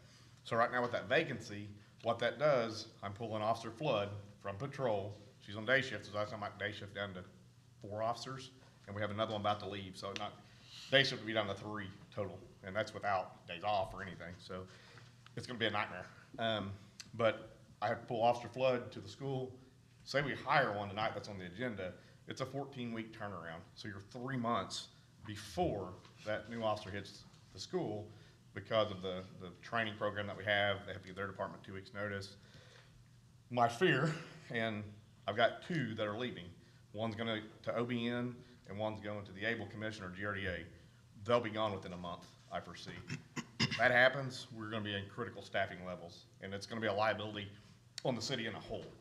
As the police chief, I have to look out, to make sure that I can provide that service. And if we fall that short, that's 5, 7, and then I had another one that applied at another department today. That could be 8 officers down, and there's no way that I can provide the service to the city without hammering the overtime. I mean, it's not gonna happen.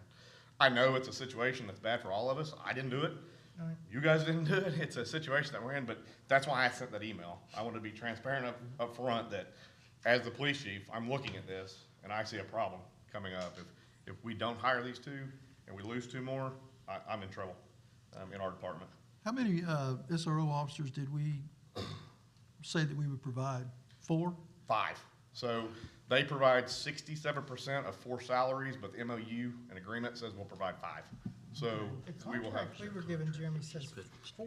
they provide the 4, but we have to provide the other for them. And that was the agreement that the old administration had made with them. It wasn't with me. But Assistant Chief Couch can Their speak to written that, contract. he's been in there. Don't we say the contract here says 4? Well, Can we help you? by contract, it says 4. okay, but if the agreement with the new superintendent of the school board says 5, that Did we'll have they 5. agree to pay any more Have money? this But- contract's dated July of last year, do you have the new contract signed? No, I know Courtney was working on it. But the problem is, if they say, we're gonna pull your funding, we're in even more trouble. You'll have a lot more people on the patrol. No, we can't, the city can't pay $240,000. They pay $240,000 a year, and the city can't pay that, so we would be in trouble. It's not a good situation. Jeremy, at all. I understand the 4, but if somebody come up with a 5 and we haven't agreed to it, they'd give you another patrolman if we didn't give them 5. That pulls somebody out of the school. Good luck pulling you tell the citizens that you're gonna pull somebody out of their school system. Well, what's the Good school- luck. Is the school system trying to help us any? Will They give pay us any more money? $240,000 a year. They pay for 4. So I wanna interject on this. We need to remember that Pryor Public Schools is a great ally to the city, is a great resource to us. They are paying, and I believe it's actually 245,000 is what Okay. they're up to now. The agreement was entered in with Dr. Raleigh. Golly, Jimmy Trammell was still mayor. Again, as we go forward, we need to remember our children, that, you know, we had an incident here at City Hall within our city just a few weeks ago, and that gentleman lived about 100 yards away from the front door of one of our elementary schools.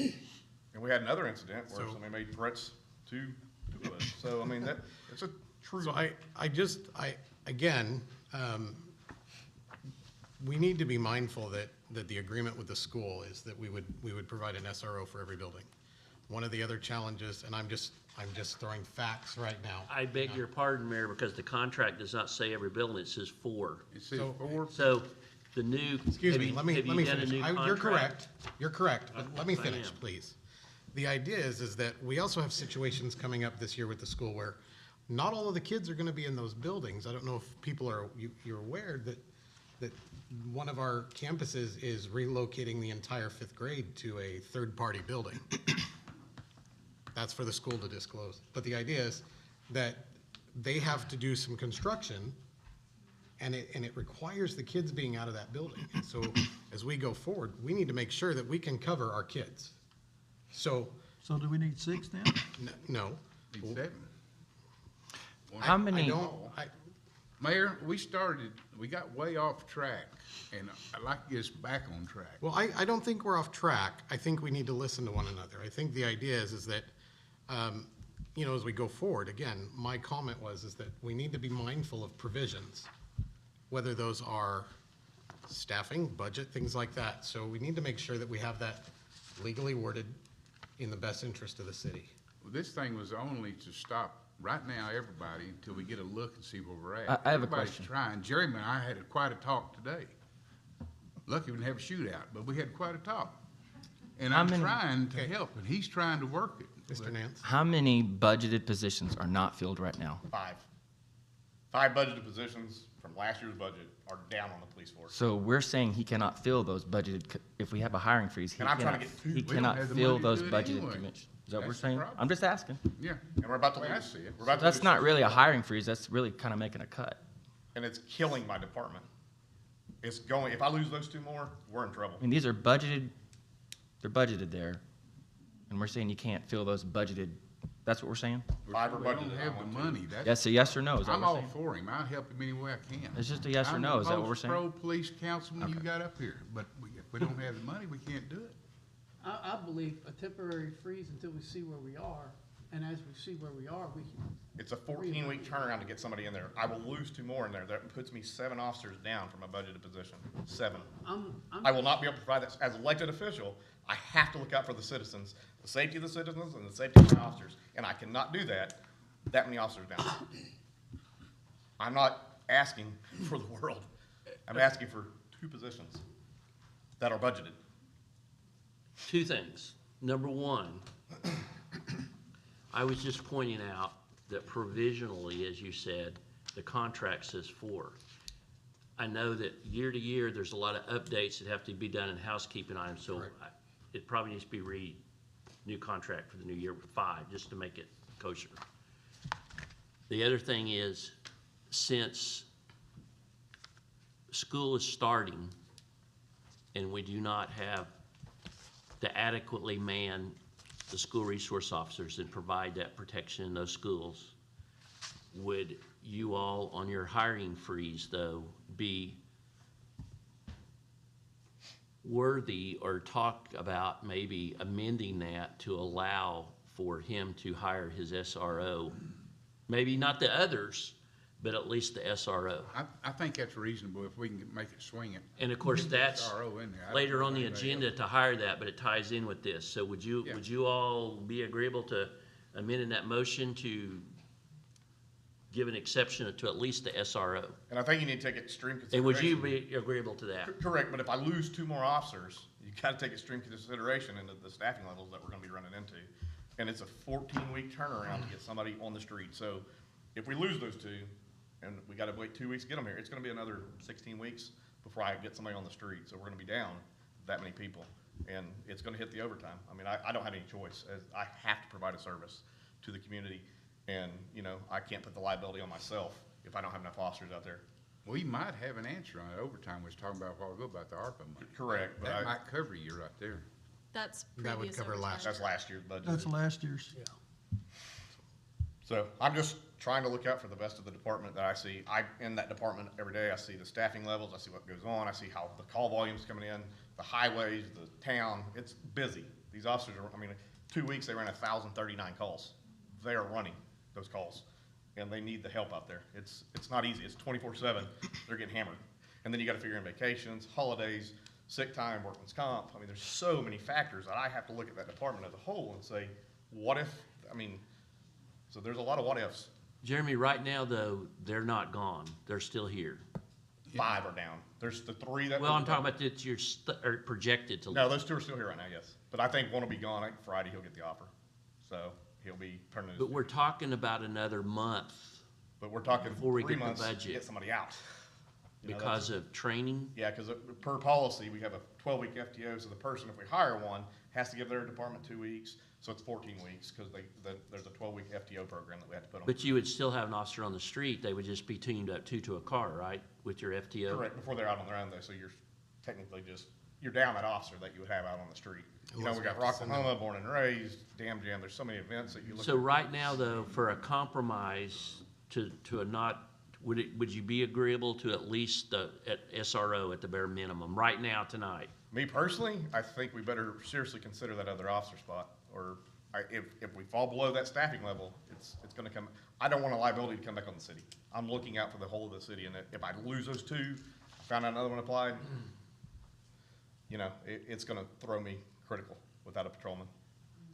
So, I mean, So you're that's a saying decision you gotta make, Your preference tonight is to hire those 2 that are on there. Consine and over Harris? No, both of them. I think we should hire the SRO, and I think we should hire the patrol, because both of them are 14 weeks before they hit the street. I'm gonna lose. We haven't even passed the hiring freeze yet, and we're already making exceptions to it. You're talking Oh, and about law that's- enforcement, emergency services. You Gentlemen, can't cut your that's- emergency services. This is why I strongly encourage you to consider with this, and I've said it again, I've said it again, I've said it again, that there needs to be provisions in place on this hiring freeze. There needs to be. And those provisions are going to require legal advice. But, you know, I'll go back to what I was saying initially whenever Jeff was speaking. I'm willing to cut everything besides police and fire.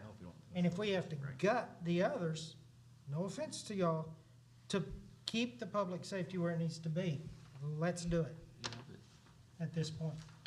I think it would be best to have the hiring freeze as it is, and then to give the attorney a couple of weeks to consult with the mayor, and then we can see if there is something that we need to make an exception. But right now, Find without us knowing where we are financially, it's exceedingly unwise for us to be making decisions of a permanent nature that could turn around and bite us. I'm telling you, we're gonna be in a problem if we don't hire. I'm telling you. It's on you. And we're You in make a the problem if decision. we go bankrupt, so it's. We're not going to. We're gonna lose more officers in that time that I won't have to fill, because we've got the backfilled adequate spots. If I knew we had the money, I'd be all for you, but. I'm just telling you, as the department head, I'm telling you, we're gonna run into a I'm problem. telling you, if we, I'm not gonna argue with you. So, We I got into it think- earlier. well, we went through this, so, yeah, I'm Hang gonna on. run now, you're not running the show, I am. This- Gentlemen, we need some order. You know, Okay, the motion's been made. Would you all be agreeable to allowing the SRO position to be not part of the hiring freeze? I choose not to amend my motion.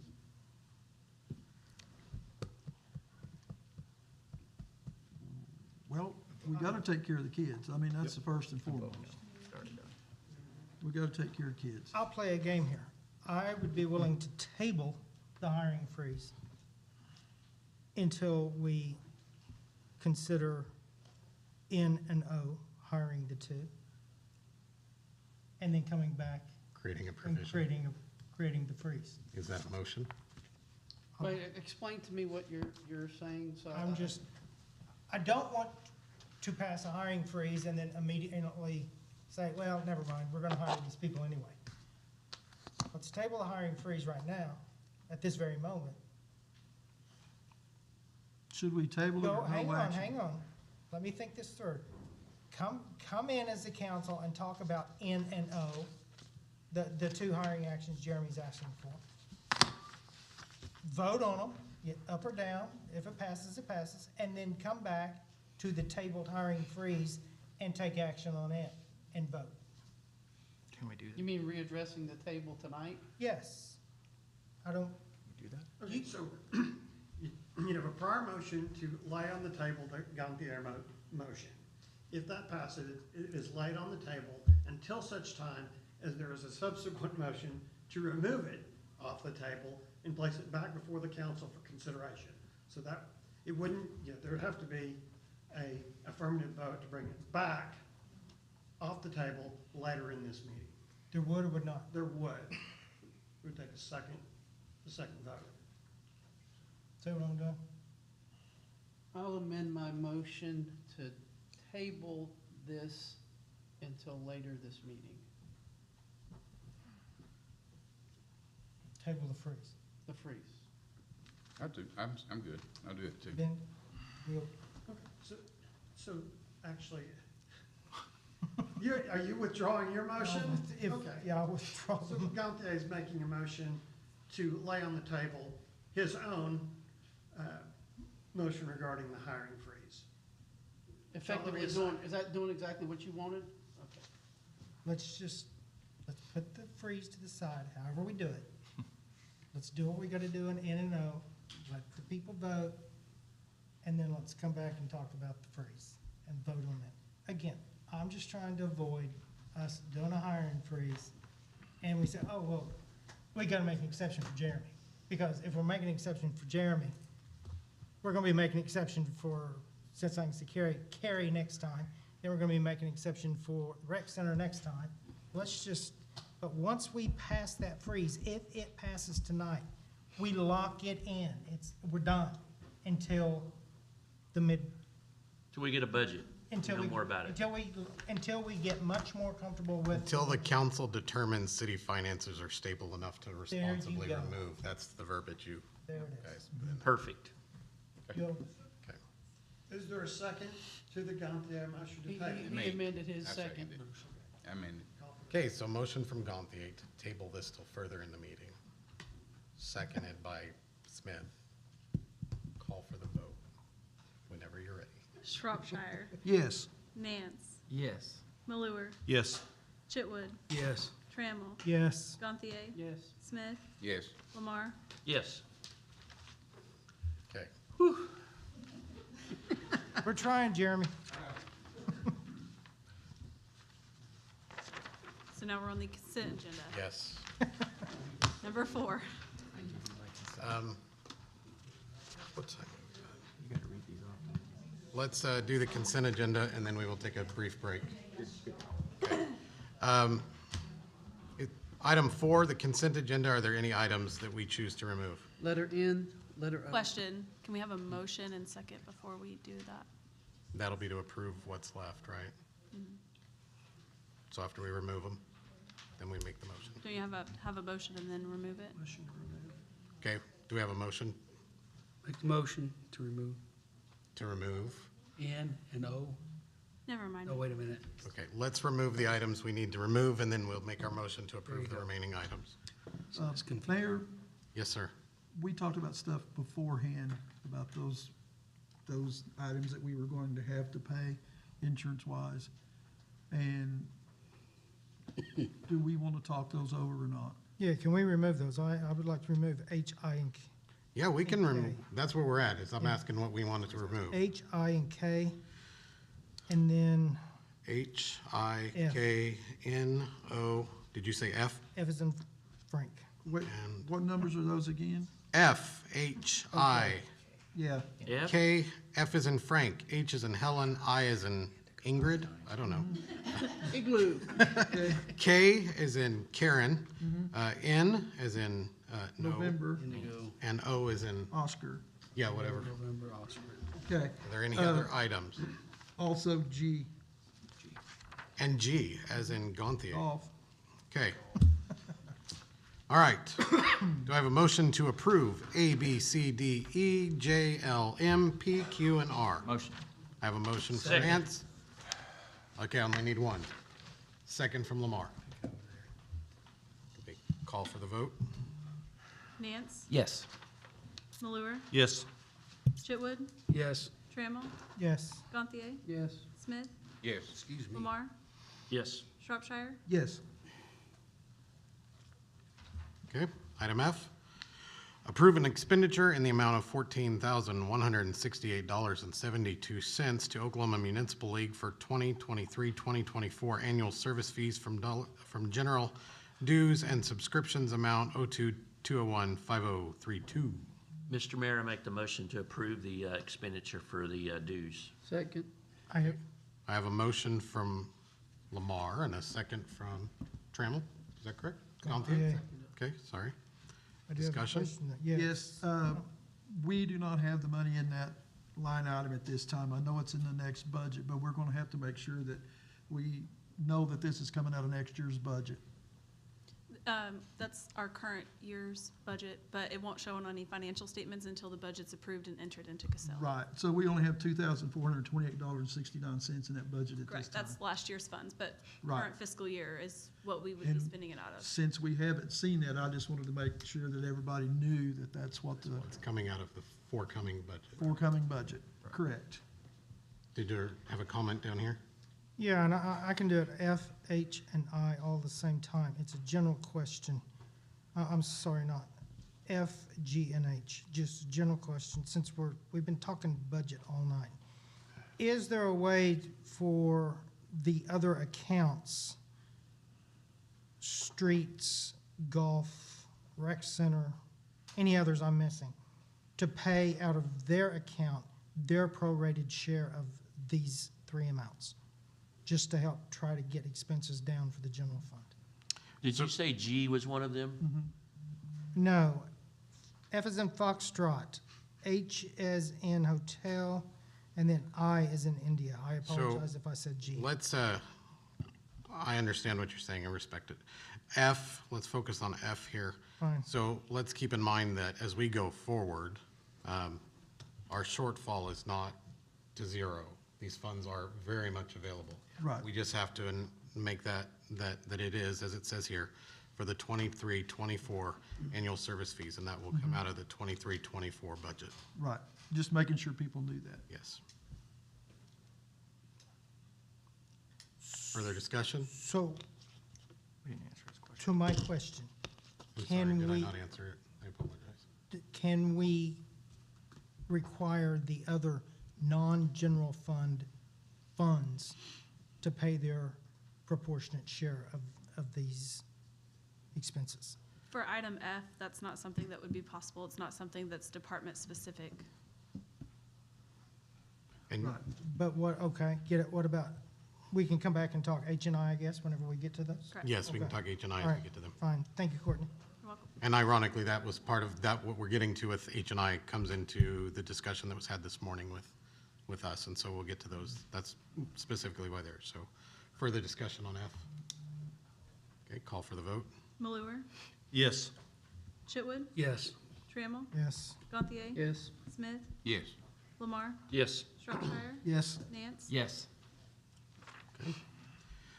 Item G, approve an expenditure in the amount of $8,220.15 to Champion Collision for the repair of a 2018 Ford Explorer from Oklahoma Mutual Assurance Group, insurance reimbursement to be paid from Police Repair and Maintenance Account 02-215-5092.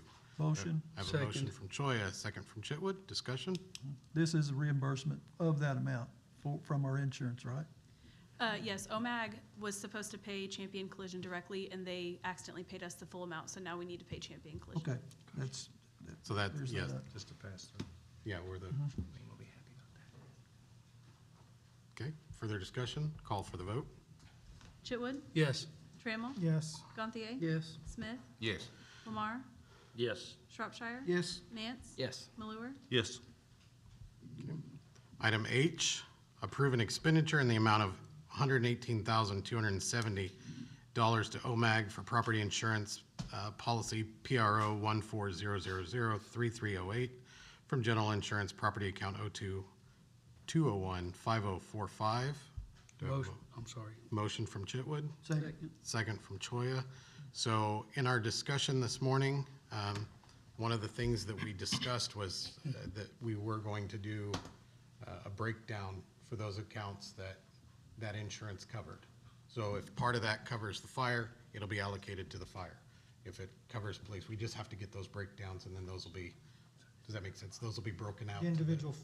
Correct. funds would And I pay. think that's one of the things that we discovered and I'm not opening up a can of worms, hopefully, and going backwards in this meeting, but the idea was, is that was one of the things we discovered was a flaw for the general fund this past year, was that all of those individual department insurances were paid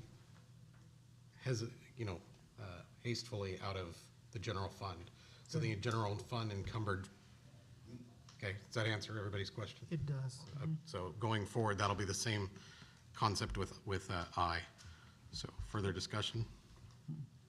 One moment. Okay.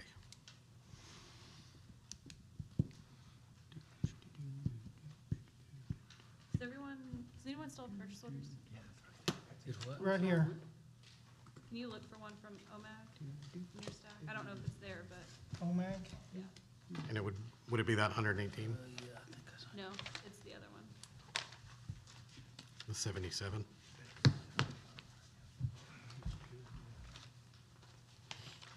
See, you gentlemen would help the city clerk expeditiously do her job here if you would put your POs in the basket. I got it right here. All right.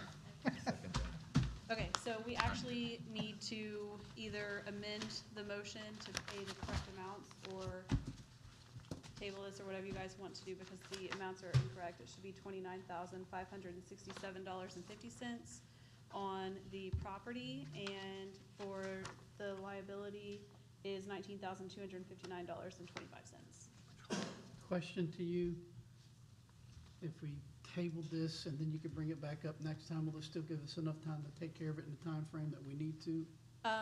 The idea that we were talking about this morning we would still be able to pay these today if you guys amend the motion to the correct amounts. The correct amounts are on the invoice, you just typed the wrong thing in. Okay. So, if you amend the motion to that, we can pay this, and then we can reallocate the funds as we had talked this morning to alleviate.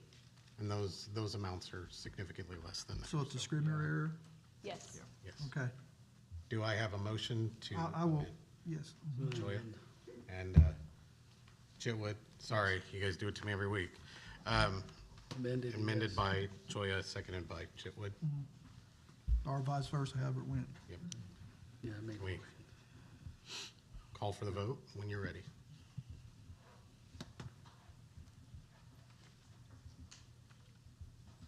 Trammell, Yes. Gantier, Yes. Smith, Yes. Lamar, Yes. Shropshire, Yes. Nance, Yes. Malure, Yes. Chitwood. Yes. Thank you. Okay. And that second amount was for I, correct? For the liability? Yes.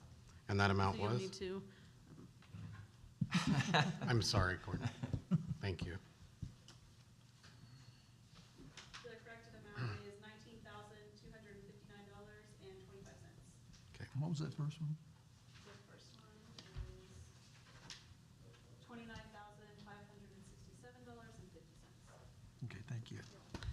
So on I, we'll recognize we'll call it a Scribner's error, approve expenditure in the amount of $77,037 is what was written. It should be $19,259.29 to OMAG for general liability auto policy GLA 140001708 from general insurance, fleet account 02-201-5043 from the 2024 budget. Motion. Motion Second. from Chitwood and nope, I'm sorry. Stop it. I have a motion from Joya and a somebody else do this. A second from Chitwood. I hear you. Discussion. Call for the vote. Gantier, Yes. Smith, Yes. Lamar, Yes. Shropshire, Yes. Nance, Yes. Malure, Yes. Chitwood, Yes. Trammell, Yes. Okay.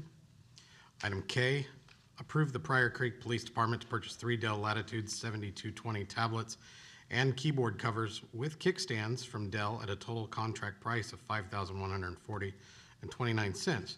This purchase will be reimbursed through OSBI ICAC Internet Crimes Against Children Task Force.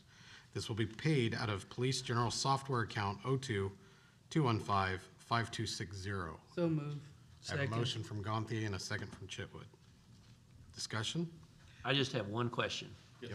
Does this include the software package or office suite that goes with it, or do you have to buy that on your own? I'm not sure. I think it provides everything. Justin, our detective sergeant, he's the one that's been working on this. He worked with the OSBI. We're starting an Internet Crimes Against Children task force with Hannah, along with that domestic violence grant. She's going to work these crimes against children. And so they provided all the equipment for us. They actually provided for 3 of the detectives. I can check into that. I'm not sure he. I just wish you would just caution to do that, because I've been told by some people on the budget committee from the past that sometimes in this, they don't provide you the But from my understanding, software to go with it. It's everything, because it's a separate network. So when you work these crimes, it has to be a totally separate. It's off of everything. It's not even involving the city. Okay. So it's That's all I had. That's all we had to get them from them.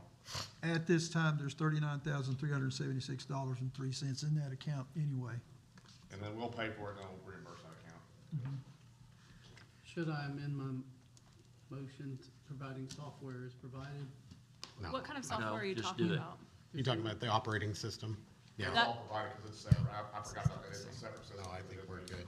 Specific computer for the crimes against children. Okay. So it comes preloaded with everything? Correct, from OSBI. Okay. Perfect. Further discussion? Call for the vote. Smith, Yes. Lamar, Yes. Shropshire, Yes, Nance, Yes. Malure, Yes. Chitwood, Yes. Trammell, Yes. Gantier. Yes. Okay. Item N, approve hiring Thomas Consine to fill vacant patrol position of the Pryor Creek Police Department, Range J, Step 2, effective 8/15/2023. This position was left vacant due to the resignation of Sergeant Van Horn. Do I have a motion? Motion. Motion from Chitwood, Second. second from Malure. And I did want to say something I didn't get to before, but, so, we opened the school resource officer position on May 3rd. I closed it, didn't have any good applications. Opened a police officer position and an SRO position on May 26th. Opened it, closed it, didn't have any good applications. Reopened it again on July 3rd and ran it for 3 weeks. I finally have 2 good applications. One of them's here tonight for the patrol spot. He's a county deputy. He'd be excellent fit for our department. It's hard to get police officers right now. We're battling against Cherokee Nation, GRDA. I mean, you got all these other agencies that pay at or above what we pay. So it's extremely hard to get people right now. So that's another thing. I mean, just, if we fill these and I lose 2, I'm just not gonna put somebody out there. It's gonna have to be a good fit for the department and the city, because I don't want a liability on it. And that's an extremely hard thing to get right now, is police officers. Because everywhere's. since he's a sheriff's officer, does he still have to go through the 12-week training program? Yeah, there's not a waiver. It's just a policy on the department that they put in place. And it basically covers the liability on us, that they're well-trained when we turn them loose. So a general question is, what's causing you to have such a high attrition rate? Is it, Well, the 3 were already budgeted, then the 2 that left were Williard and Van Horn, and then the 2 more, one's going to OBN, which is Oklahoma Bureau of Narcotics, so it's a but why are they leaving? I'm asking why. Are better they money, better pay, opportunities. better The benefits? one going to GRDA is 12-hour shifts. He wants that every other weekend off, or on 8-hour shifts. It's just something, and there's, that lure to some of them, just to go to the And we've talked about this, Chief Cantrell and I, that right now in our local region, it's super competitive. A lot of departments are offering $10,000, $15,000 sign-on bonuses. They're offering, just a little higher pay. We've been at the top, we've been down. It's a cyclical thing. But also I think the biggest draw is that, Cherokee Nation, with not going into depth on McGirt, but I don't remember what John Ketcher had told me the number was from. It was like they were bringing on 40-something officers. 40 or 50 new officers in this area, so. Just kills the hiring pool in this Between area. here and the Tahlequah We area. do have some perks. We got good benefits. We got the good retirement system. You got a good chief. No, I mean, that does mean a lot, the administration, you know, obviously I'll fight for the department, you know, and so it's just. Jeremy, you got a good assistant chief too. Yes. That's right. Fill in for you. So it's just, he's to grab me and pull me back, that's what he's supposed to do. So, you know, it's just the way law enforcement is right now. I think everybody's fighting that same battle. It's not us, it's just in general, and maybe not just law enforcement. Hiring in general is hard, but you want that good fit, especially law enforcement, it's very good. And then CLEAT certified helps a lot, and that's hard to get. So he's back here, he'd be a good fit for our department. Everybody loves him, and he's worked around all of them. You want to bring him forward for a second? You guys have any questions for him? Council will put him in front of you for a second. Here's your in-person resume right here. Yeah, there you That's go. right. I don't know if you guys have any questions for him. So this is Ethan, he works for the county, right now. How long you worked there? Worked at the sheriff's office for 2 years. Okay. So you guys have any questions for him? No, Certified? He's a big boy. Stand next to me, he is. Best 2 out of That should qualify as 2 officers, right?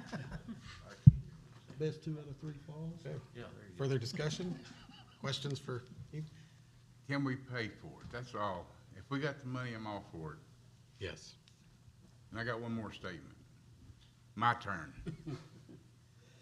You snapped at me this morning, I snapped at you tonight, did it in public, I apologize. Oh, you're good. I'm fine. I've got big So I can shoulders. see it. I don't take things personal here. I mean, there's a reason we do this, there's a reason we have the discussion, and I leave here, and I don't care.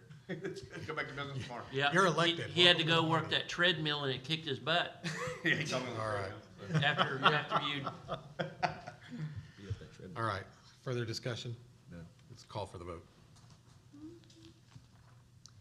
Lamar, Yes. Shropshire, Yes. Nance. Yes. Malure, Yes. Chitwood, Yes. Trammell, Yes. Gantier, Abstain. Smith, Yes. Okay, thank you. Welcome aboard. That's right. Thank you much. Him and BK are gonna have to arm wrestle. That's a big He's a good hire. winner. Thank you. Winner gets stuff. All right, item O, approve hiring Jessica Harris to fill vacant school resource officer spot at the Pryor Creek Police Department, Range J, Step 2, effective 8/15/23. This position was left vacant due to the promotion of Justin Couch to Assistant Chief. So move. Holy flip. Second. All right, we have a motion from Lamar and a second from Malort. So on this position, like I said, it was vacated May 3rd. I opened it because I knew we had that position, and it's been trouble. I wanted, that position, you really have to have that perfect fit for the school system, and we just didn't have that. This girl, finally interviewed her. She's became highly recommended from Bixby. She's a Bixby police officer. She's a corporal right now on the street. She's been there 7 years. She's working tonight, so she couldn't be here. She wanted to be an SRO over there. She got beat out by Bradley Kendall, who used to work here. I called him and talked to him about her. He said, man, she's solid. And then Assistant Chief Couch went to school, that LEDA training with some Bixby police officers. They all talked highly. They said, you need to hire her. She lives just right outside of Pryor. That's why we can pull her from Bixby. If she wasn't driving an hour each way. She's been doing that for 7 years. She said, I'm done. I want to be close to home with my kids. And, you know, it's a good fit for her. So she's taking a pay cut to come here, but she'll just transfer over in the pension, and it'll be a good fit for the school system. And she will go to the junior high. Okay. Questions, further discussion? Call for the vote. Shropshire, Yes. Nance, Yes. Malure, Yes. Chitwood, Yes. Trammell, Yes. Gantier, Yes. Smith, Yes. Lamar, Yes. Thank you, guys. Thank you, Jeremy. Hey, when can we talk about that SRO contract? Can we do it at the next council meeting? Yes, Can we get that on we- the, would- would you that'll mind? give us- Assistant Chief Couch, he was saying what had happened, is they added and added and added. He said, used to be, you know, it was like Sergeant Adams, then me, and then him, and so it was just one contract. Well, then they built the 4 in, so there should be another contract. We do need to get that up. Let's get that. Yeah, because it's a year old. Correct. Okay, Thank you. guess- Originally, they paid 60% of the salary, like whenever it's just one officer. And as they started adding officers, they were paying 80% with the rest of them. I don't know why there's just 4 in there, but Okay. okay. Thank you. Thank you. All right, let's move on to mayor's report. Do what? Oh, yeah, I promised everybody a 5-minute break. We'll reconvene on the hour.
There we go.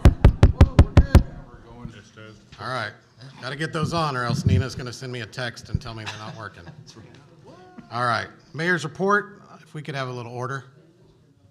Mayor's report, item A. You know, from time to time, we get to recognize our employees. And tonight, Michael Patton, we'd like to recognize Michael Patton for completing 25 years of service with the Pryor Creek Street Department.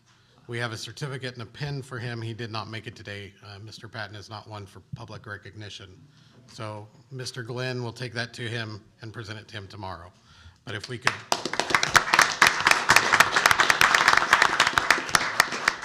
And if any of you ever had the chance to visit with Mr. Patton, he's probably one of the most soft-spoken men that we have working for us, and very diligent, honest, and forthright man. So we're proud to recognize him for 25 years of service. And Mr. Mayor, he's second generation. His dad worked and retired from the street department for many, many years. That is correct. That's correct. Thank you.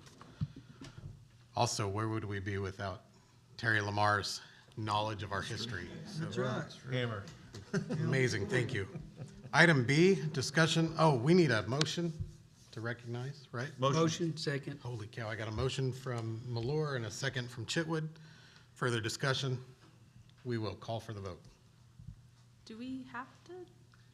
Do we need? Let's have it in the minutes that we've formally recognized Michael Patton. Let's do this. Okay, now say the motion second again.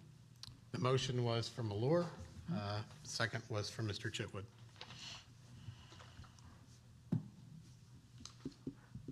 Nance, Yes. Malure, Yes. Chitwood, Yes. Trammell, Yes. Gantier, Yes. Smith, Yes. Lamar, Yes. Shropshire. Yes. Thank you. Item B, discussion and possible action regarding multiple partial road closure request by the Pryor Rotary Club for a 5K event scheduled for October 7th, 2023, from 8 to 9:30 a.m., affecting portions of 9th Street in front of Pryor Creek High School, South Elliott to Graham Avenue, to Kauai to Park Street, back to Elliott, it's a lot of running, back to Elliott to 9th Street, and requesting police presence at the intersection of Graham and Elliott. Do I have a motion? Motion. I have a motion from Gantier and a second from Chitwood. Discussion? Okay. We have Maria Yurton here from the Rotary. I'm assuming that's what you're here for? That is what I'm here for. If you guys have any questions on it. Last year was the first year we did this 5K, and it was very well received. So well received that this year the city has 3 or 4 5Ks going on. We are asking for a complete road closure of the eastbound lanes on 9th Street from Elliott to the high school. The run will begin and end at the high school. And that is also where the 1K fun run walk will be. So it's important that we have those 2 lanes completely closed. But last year, we had enough runners that kept pace that a police car was able just to follow them through the remainder of the route, so it didn't affect traffic terribly. All right, thank you. Okay. All right. Thanks, guys. No further discussion. We will call for the vote. Malure, Yes. Chitwood, Yes. Trammell, Yes. Gantier, Yes. Smith, Yes. Lamar, Yes. Shropshire. Yes. Nance, Yes. Okay.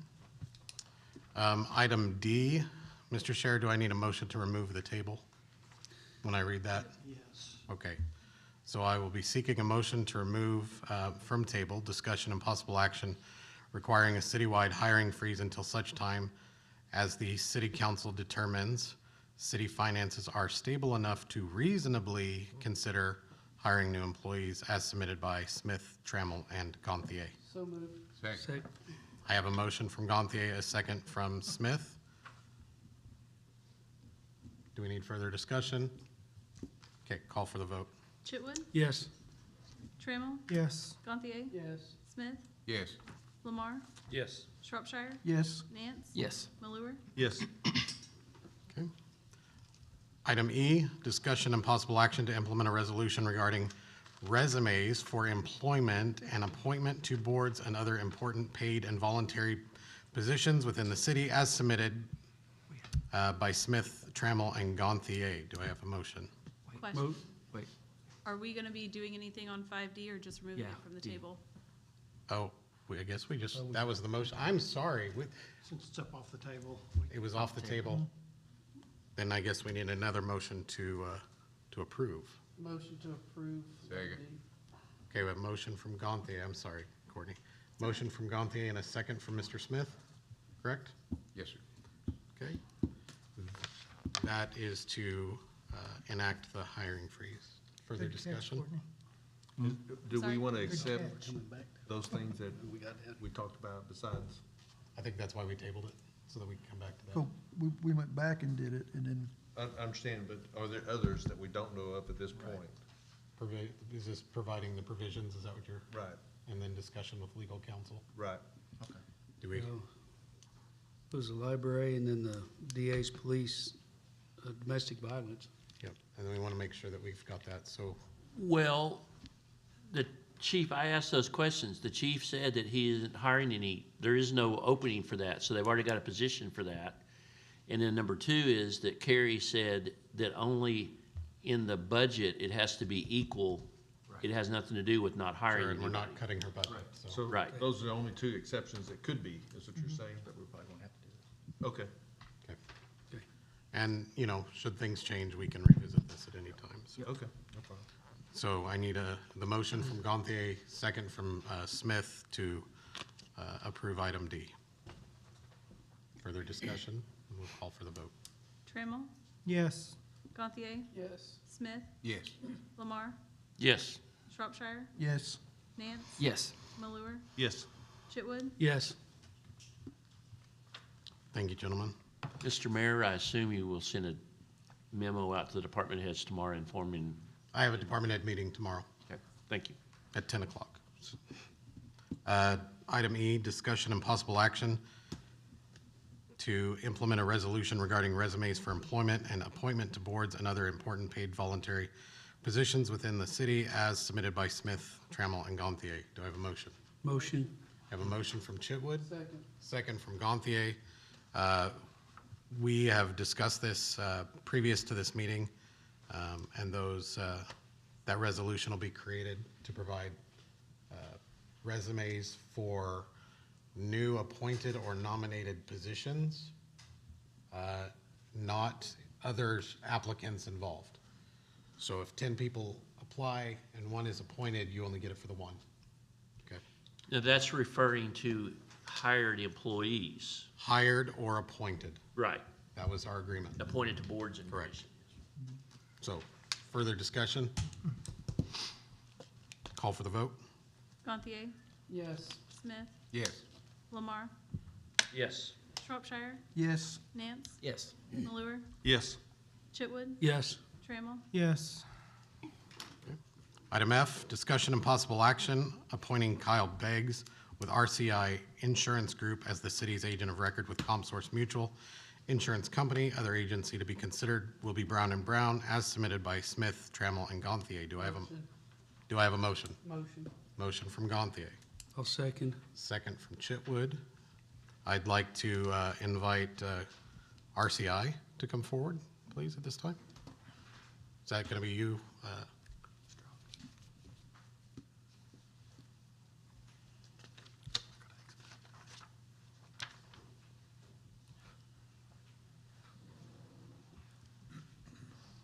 Good evening. Do we want any back information on? If how you we feel got the to need work? to. I'm fine. I mean, if the,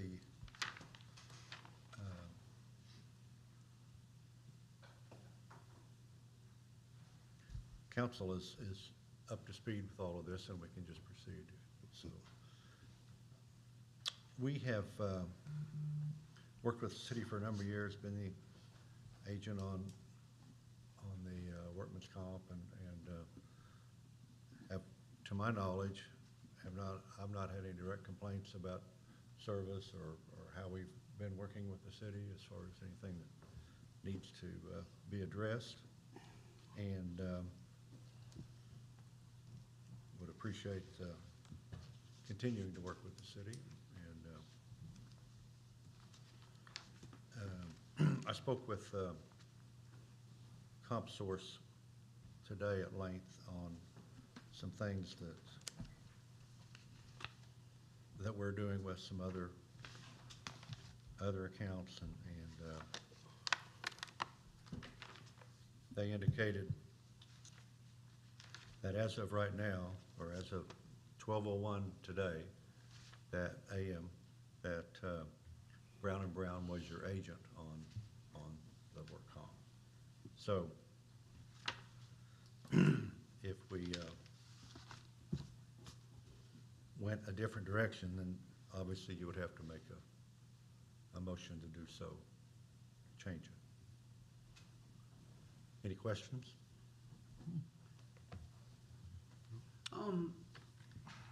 I know we've had some discussions internally regarding ways to save money by allowing people to perhaps do light duty. And I understand that in the past that was mentioned, and then the previous administration, one of them shut that down and said they had chosen not to go to light duty because of certain other problems that it would cause elsewhere. But it's my understanding that at the time that has been offered, it just was never accepted. And part of our decision, now here's my dilemma. The city council typically just makes a decision and renews annually or picks somebody new annually. There was a mess up that happened prior to this administration. I believe it's the city council's duty and responsibility to take care of this business due to the fact that it's over a certain amount of money involved, and last year's debacle, that's a previous fiscal year. I'm not saying we have to go with one group or the other. I just want everybody having equal opportunity, and then the council make the decision on what's best for the city. And that's my whole objective. If the council goes one way or the other, that's the council's decision. And I wanted to make that clear since I've kind of spearheaded some of this. Okay. Well, that makes sense. I mean, that's,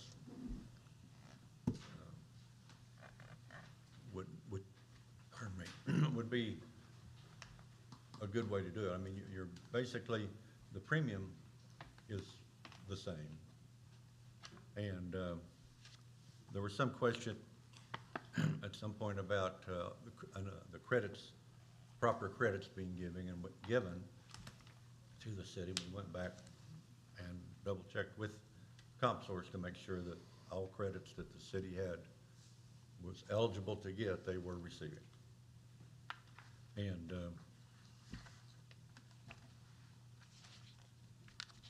that seemed to clear up that question. And then we've instituted some quarterly meetings and reviews of reserves that have been put up for injuries that have occurred. And moving forward, we can continue to work with that and tighten that up. So, I'm sorry, I didn't mean to interrupt. I'm sorry? I didn't mean to interrupt. No, go ahead, you're fine. So I have a couple of questions. First of all, since we have CompSource as our carrier, do we even have to have an agent of record? Some entities will go straight to CompSource for coverage. Most, somebody the size of the city or you know,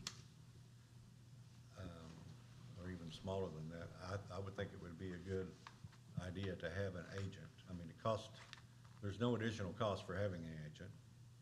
I thought we paid additional to hire. Not for the agent, and no commissions were paid. No commissions Okay. on CompSource. Whether you, pardon me, whether you had one or don't, it's still gonna be X. You know, the premium's gonna be X. Does that make sense? Our CompSource premium will stay the same whether we have an agent of record or not. And there's no Having an agent of additional, record makes her job 10 times easier. but there's no additional cost by using an agent of record. Correct. Nope. Our premium, all of our stuff that we pay CompSource will stay the same whether we have an agent of record. Got it, thank you. So then, you know, the item on the agenda is the action appointing Mr. Beggs with RCI as the city's agent of record. But it sounds like we already have an agent of record as of 12:01 this morning. Correct. So does that negate this item?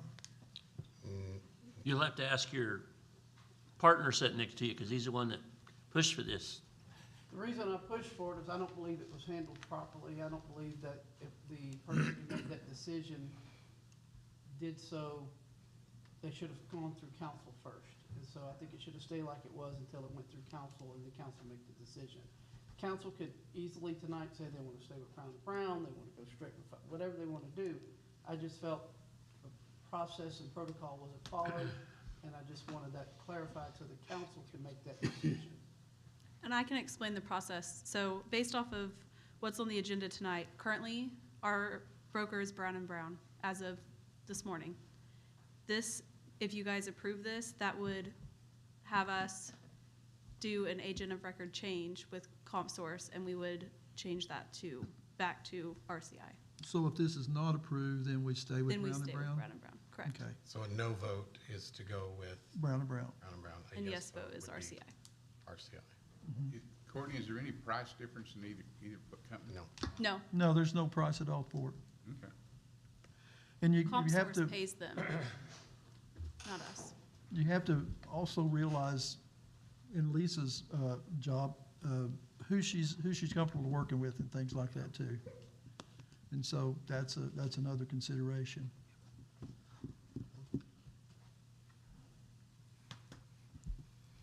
Is there anybody here from Brown and Brown? Yes. Sure. So, anybody have any further questions for,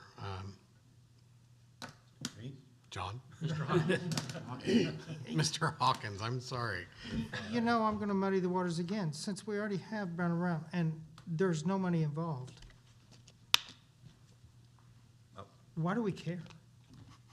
It was proposed by the three of you to have on And the the, agenda. and the only reason I co-signed is I just want this debacle to go away. He's on the cosign thing. No, that's what I said, Terry. I co-signed because I'm tired of this. I want this debacle to go away. I don't care if it's RCI or if it's Brown and Brown. I could care less. I don't have a dog in the fight. But I don't want it to come back and that dog bite me in the rear 2 more meetings from now, whenever it comes back up. So, but if Brown and Brown's the agent of record, then let's move on. Does the council? How do I remove this? What do I do to Does the remove council want to this? hear from Brown and Brown at this point? That's fine. Sure. But Thank you. Thank you, John.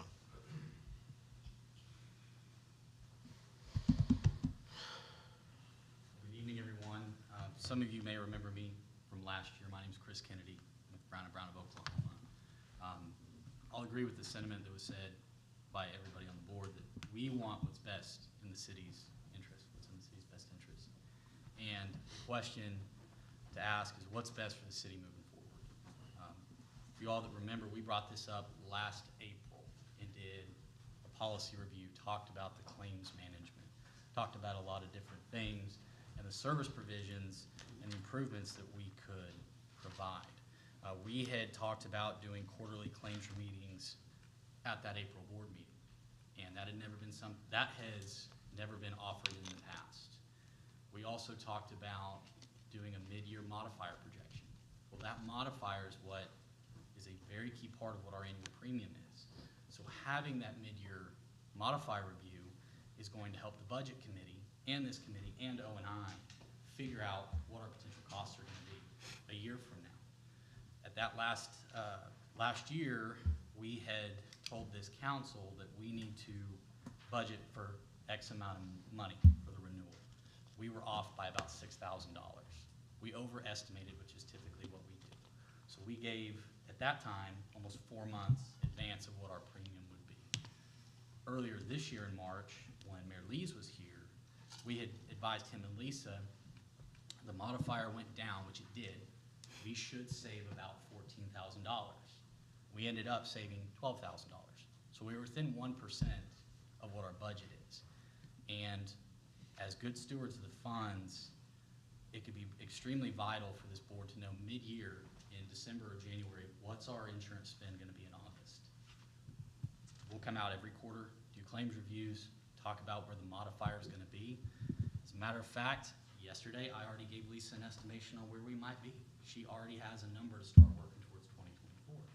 way out, but at least we know. I know these are on record, but I'd like to read two letters, one from Courtney and one from Lisa. The first one's from Courtney.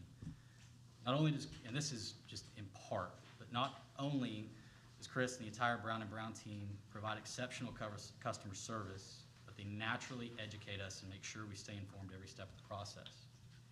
Because of their wealth of information, Brown & Brown has already helped the city receive discounts with CompSource that the city was never made aware of, with no compensation such requested. Allowing Brown & Brown to represent the city of Pryor Creek as our workers' comp broker would improve our payroll process, time spent on the phone and emailing back with CompSource, and most importantly, knowing our employees are in good hands with claims filed. As a matter of fact, we actually handled the claim this morning, and the turnaround time was an hour and a half. We got notice of the claim, it got turned into CompSource, the claim number was assigned in an hour and a half. Lisa and myself are already more educated on the workers' compensation process, and the cost of our claims have been reduced thanks to Brown & Brown. And the following letter from Lisa, again, I would strongly recommend the city partner with Brown & Brown. They have a vast wealth of knowledge and expertise to share that will enable the city to develop processes and policies that will ultimately save the city money. Brown & Brown has a proactive communication style that promotes meaningful dialogue. They know how to break down complex topics into layman's terms, making them easy to understand, mainly the modifier, what it does for us, what can we expect, what money do we need to budget 6 months from now, 3 months from now, a year from now. After only one presentation last year, and we did 4 or 5 of them throughout March to April or May. After that one presentation, I learned so much information about workers' comp that I had not been exposed to in the previous 10 years. That information has already helped the city reduce the cost of some of our claims. We have a great relationship with Brown & Brown on the benefits side with Jennifer Britton and her team, and I trust the quality of their service and commitment to the city. I have full confidence that using Mike Kennedy and his team at Brown & Brown will further enhance the level of service we can count on. Now, to that point, there is no premium difference who you choose or if you go direct. But Courtney and Lisa's job would be astronomically more difficult to do that. What we are going to propose is the same thing we proposed before, was do the quarterly claims meetings, which was just started this past year. Every quarter we can talk about where we think the modifier is going to be. Where does the city need to put its budget for the workers' comp? We can go through and help set up a return to work program. We have already set up with CompSource to come do a thorough safety consultation to review the programs, the policies, and see what departments can fit into light duty. Not every department can, but some can. So let's see what, even if we can reduce 1 or 2 departments' claims, in the end of the long run, that's gonna keep the costs down. And third, what we also did is when we became the agent of record, CompSource had already issued the quote to RCI. So legally, we had to use that. We could not change the rates, we could not change the credits. But instead of just taking that and saying, look, we're the agent now, this is the quoted premium, we need to sign it. 2 or 3 days after that, we sat down with Courtney and Lisa and went through all the payrolls. Now MUB has their own policy. So we sat down and carved out the MUB payrolls, which brought the premium down an additional $51,000. That is just our basic job description. It's what's expected of us, and that's how we save the city money. Yeah, could we have waited until after the audit? Sure, but that's not being proactive. And we want to be proactive for the city because we've been blessed with 3 or 4 years of fantastic claims history, which means we've had fewer claims. But just the law of large numbers, eventually that's going to turn around.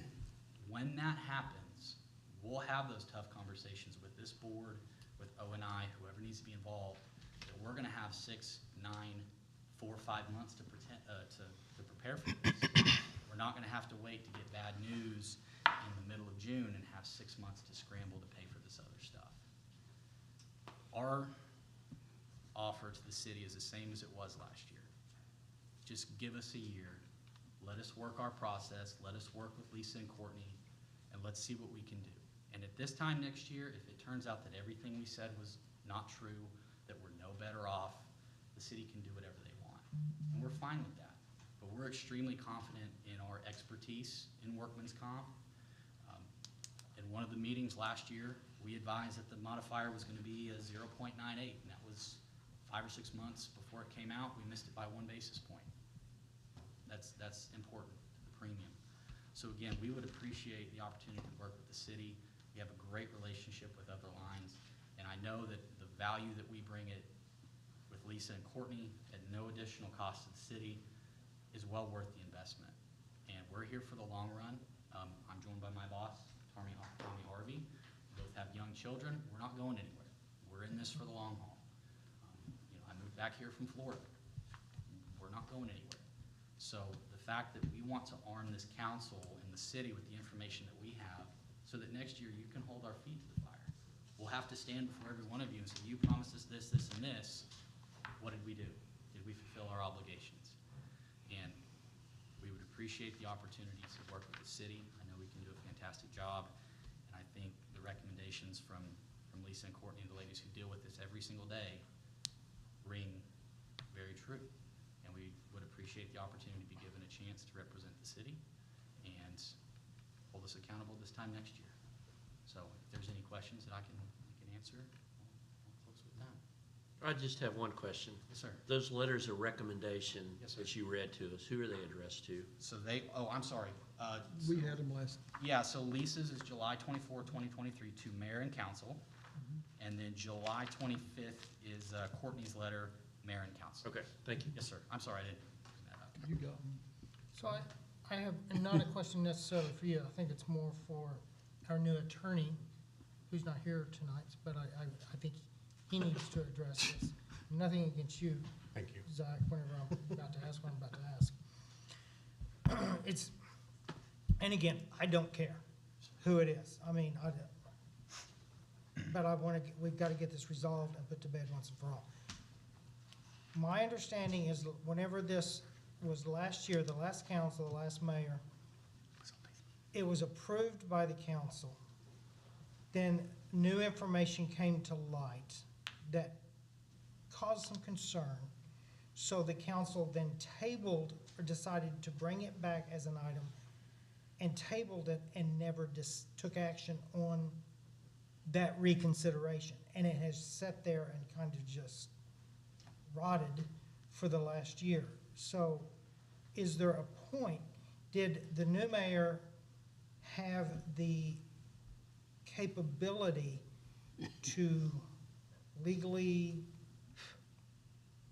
go ahead and select Brown and Brown over another one? Or did it, since it sat there and so long, did it have to come back for council consideration? And again, nothing, I'm trying to protect the city. That's all I'm doing.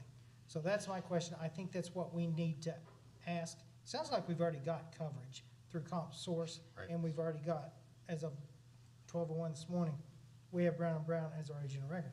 I just would like our new attorney, baptism by fire, figure this out to make sure. He's gonna get hot. Can I, I'm gonna let you call it. So, real quick, I think if we go back, correct me if I'm wrong, we had an issue, and Ben, please chime in if I'm wrong. We had an issue about tabling items, did we not? And we determined, the council, you guys determined that if that table sat past a dedicated time, the next meeting, that it would Dead. It was be dead. dead. So that would null and void that table, right? But I do need to say something. Yep. That item was not actually tabled. It was approved, and then there was another agenda item after that to rescind that approval. That was not ever taken care of. It was, Did that is come that to- what was The tabled? rescission was not ever taken care of. Did that go through, the rescinding motion or whatever, that went to O and I, did that ever go to full council? I don't think. Correct. did. It only went to O and I, and that was tabled. The rescission was tabled and never picked back up again. By O and I. But the original approval still stands. So it was tabled by O and I. Correct. But the original council approval still stands. Okay. You all right? We're good. You want me to say something? No, I know, because I if, have an opinion, yeah, please. but I'm not going to cause chaos by giving my opinion, which may or may not be the opinion that Mr. McBride would have, and you've just voted to engage or approve that nomination, and I think that it would be even worse. You know, Councilman Trammell, you're wanting to bury this and avoid chaos, and so I'm not going to cause that chaos. No, thanks. Or risk that. Thanks. All right, further discussion? Thank you, Mr. Kennedy. So if there's no further discussion, before we vote, would you please read the motion again?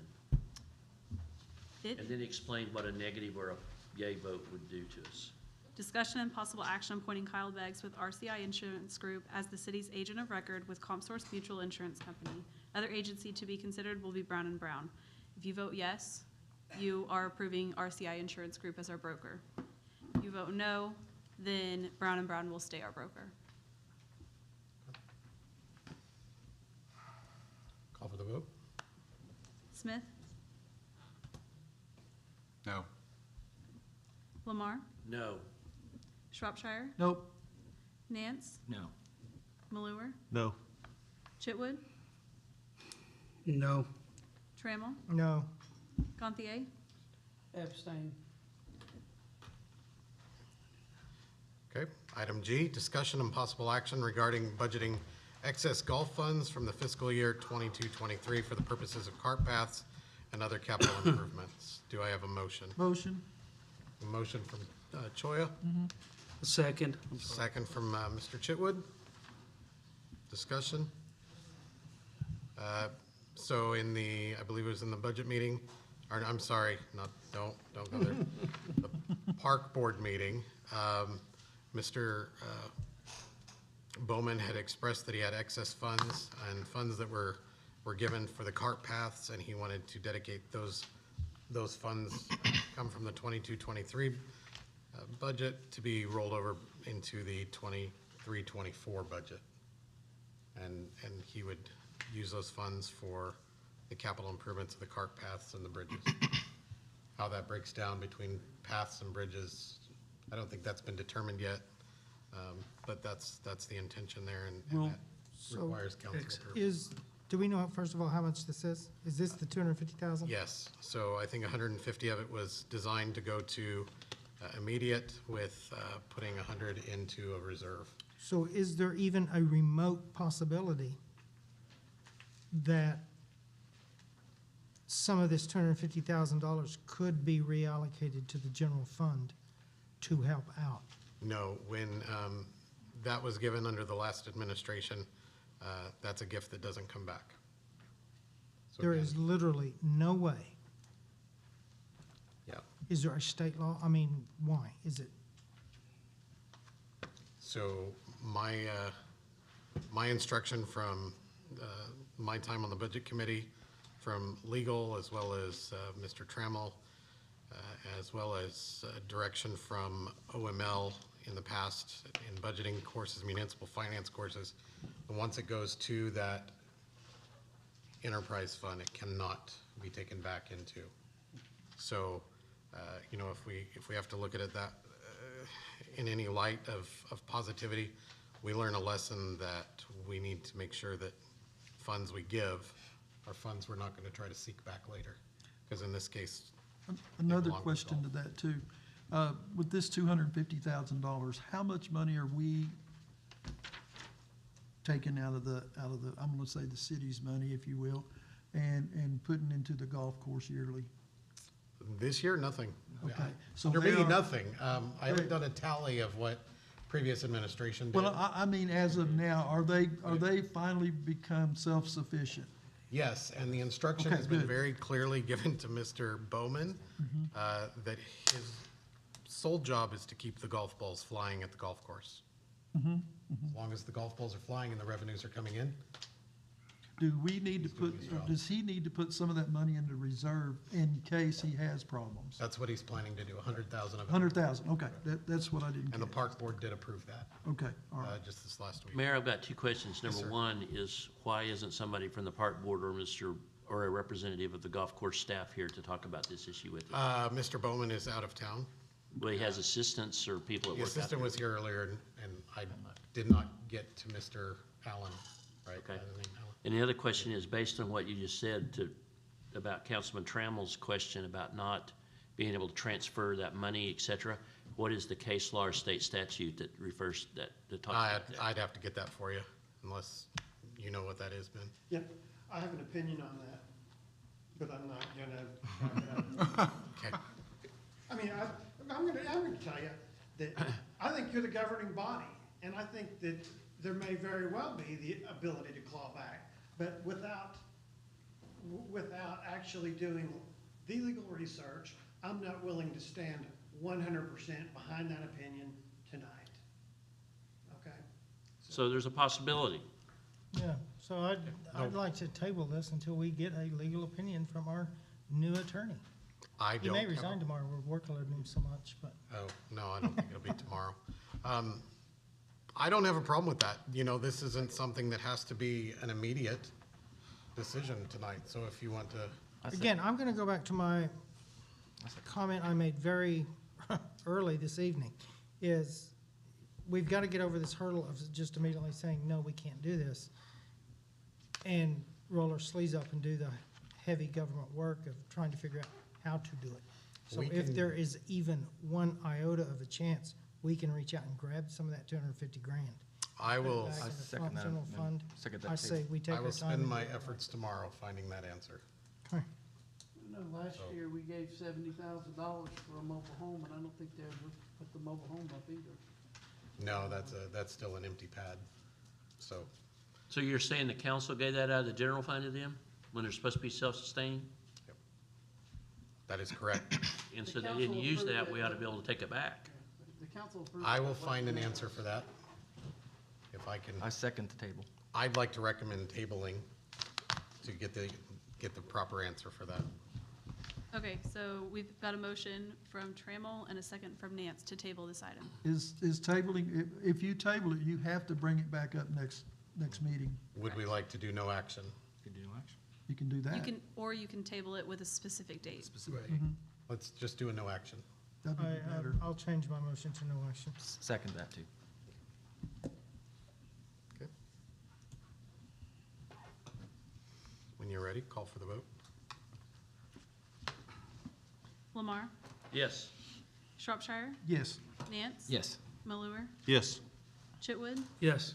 Trammell. Yes. Gantier, Yes. Smith. Yes. Okay. Item H, discussion and possible action to purchase the following modules within Cassell for the city clerk's office not to exceed $20,370 from clerk capital outlay account 444455417 noted under the 23-24 budget. Motion. Oh, let me finish reading that. I apologize. My Excel modifying a previous approval for the accounts receivable module investments, 5 additional licenses, document management, and cemetery management. Do I have a motion? I'll make the motion. Thank you. I I'm appreciate sorry, it. I missed that. Motion from Chitwood. Second. Second from Malure. Discussion. Yes, I have Yes. a question regarding the 5 additional licenses. Is that what we approved? It is. The only thing that is changing is we removed accounts receivables and replaced it with My Excel, and that is simply because we went there and learned about What you things need. that we didn't even know existed, and this is gonna benefit us much greater, and it's saving us $7,000, so. Okay, you did say 7,000. The Okay, original that's what I was proposal was thinking, yeah. 27,000. Mm-hmm. Because it seems like we talked about this last month too, so it's just lowered amount. Correct. Yeah, the only thing we changed, like I said, was removing the accounts receivables and replacing it with My Excel, and it lowered our proposal by $7,000. Good. So this would kind of supplant what we've already done. Yeah, it's just modifying, like I said. Thank you. Okay. Further discussion? Call for the vote. Shropshire, Yes. Nance, Yes. Malure, Yes. Chitwood, Yes. Trammell, Yes. Gantier, Yes. Smith, Yes. Lamar. Yes. Okay.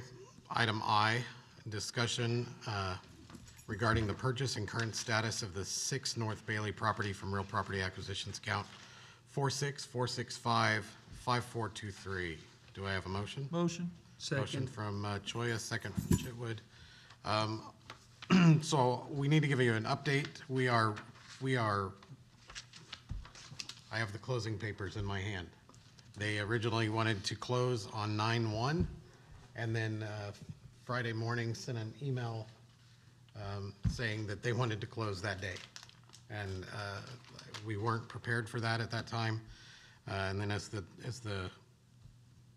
paperwork came through, the council had approved the purchase at 17,000, and the closing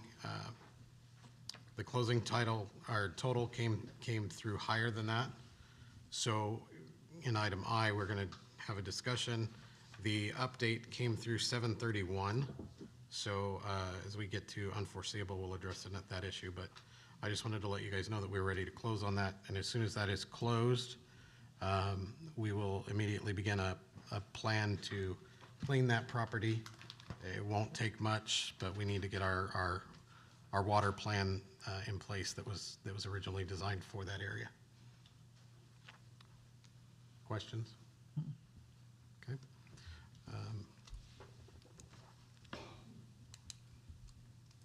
I guess we don't really have any action on that. Is there no need for a motion, right? Right. So we will go to our addendum, item number 1.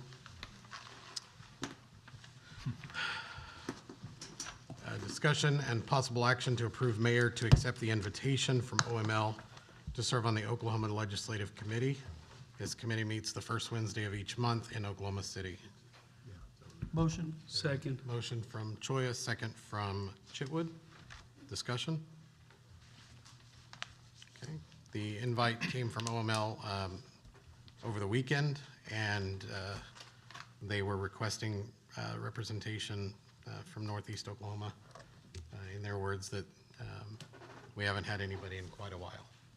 So I would graciously accept the honor to represent our area in that. So further discussion? Call for the vote? Nance, Yes. Malure, Yes. Chitwood, Yes. Trammell, Yes. Gantier, Yes. Smith, Yes. Lamar, Yes. Shropshire. Yes. Okay. Item 2, discussion and possible action regarding an emergency expenditure in the amount of $9,373.65 from general outside service account 02-201-5075 to Gibbs Plumbing for the emergency water leak repair at the animal shelter. So moved. A motion Second. from Gantier and a second from Chitwood. Discussion? Could we get a Reader's Digest on what this is? This is what we discussed earlier, the leak that took place underneath the animal Okay, shelter. All right, thank you. And this is just to approve the payment on that. Is there any insurance or anything we have on that, or is that just, we just have to pay for it? I think as of right now, we have to pay for that. Okay. So. Okay.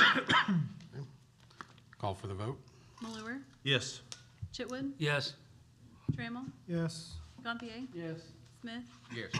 Lamar, Yes. Shropshire, Yes. Nance. Yes. Okay.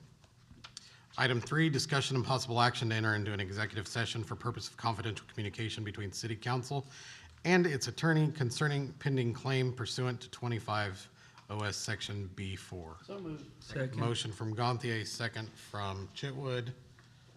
Call for the vote. Do we need to have a vote before we go into that, or let's just, let's Yes. call for the vote? Okay, so there's no discussion, correct? No, we'll go into, Okay, Chitwood, Yes. Trammell, Yes. Gantier, Yes. Smith, Yes. Lamar, Yes. Shropshire, Yes. Nance, Yes. Malure. Yes. okay. Let's convene to the conference room, please. Break down, break down.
All right.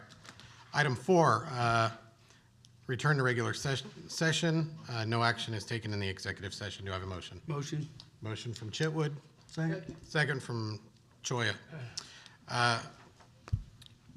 Item 5, discussion and possible act, I guess Wait. call for a vote. I apologize. I'm ready to be done. I'm not apparently. Trammell, Yes. Gantier, Yes. Smith, Yes. Lamar, Yes. Shropshire, Yes? Nance, Yes. Malure, Yes. Chitwood, Yes. Okay. Item 5, discussion and possible action regarding matters discussed executive session related to confidential communications had between the city council and its attorney concerning a pending claim pursuant to 25 OS Section B4. I have a motion for no action. Motion. I'll second. too fast. Motion from Gantier, second from Chitwood. You can just write down Chitwood on everything. He'll get it. Okay, motion Gantier, second Chitwood. Chitwood. And this is No no action. action. Okay, Call for the vote when you're ready. Gantier, Yes. Smith, Yes. Lamar, Yes. Shropshire, Yes. Nance, Yes. Malure, Yes. Chitwood, Yes. Trammell, Yes. Okay. Back to our regular agenda. Item 6, city attorney's report. Really no report. I look forward to working with the new city attorney and filling in when he's not available to be here for you guys. Appreciate that. And thank you for being here. Ben, we definitely appreciate you filling in for us. Yes, absolutely. All right.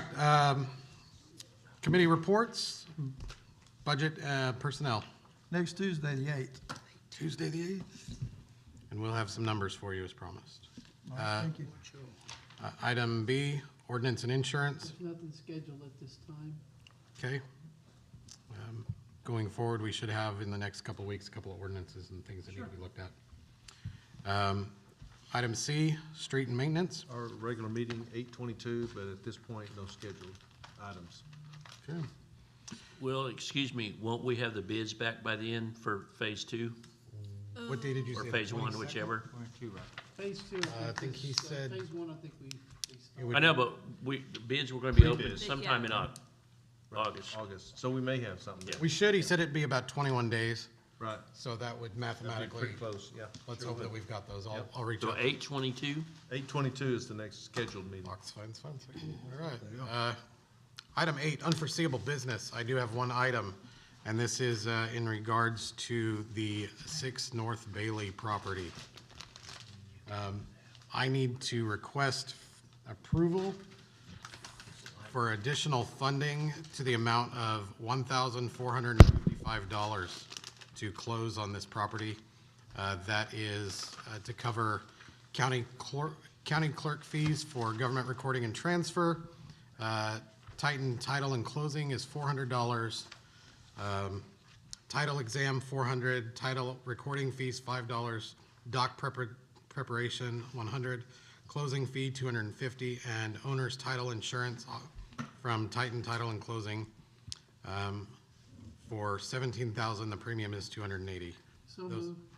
Those items add up to a total of $18,455, and that'll come out of that aforementioned account, 4646555423, real property acquisitions purchasing. And I think we have what did we decide, 160 or something in there. That was last week that I looked at that account number. So there's sufficient funds in there for that property. So going forward, I just need a motion. We have a motion from Chris Second. Gantier and a second from Chitwood. Discussion. Yes, to clarify, it's 17,000 for the property, and what's the closing cost? 18,455. Total, okay. And that closes a more than 5-year deal. Good. Really? Can you reread the account line item number? Yes. 46555423. Okay. With that approval, I will have these documents signed and attested in the morning. We can tell them to come and do that, and then we will have to coordinate and share this with you. I got today that we will have to wire those funds. Okay. They don't do checks, so. I guess we call for the vote. Did we call for the vote? Not yet. Okay, Smith, Yes. Can't tell if you're saying Nance or Smith, I can't tell the difference there. Lamar, Yes. Shropshire, Yes. Nance. Yes. Malure, Yes. Chitwood, Yes. Trammell, Yes. Gantier. Yes. Okay. Item 9, adjournment. Do I have a motion? Second. Motion Gantier, second Chitwood. It's kind of- Call for the vote.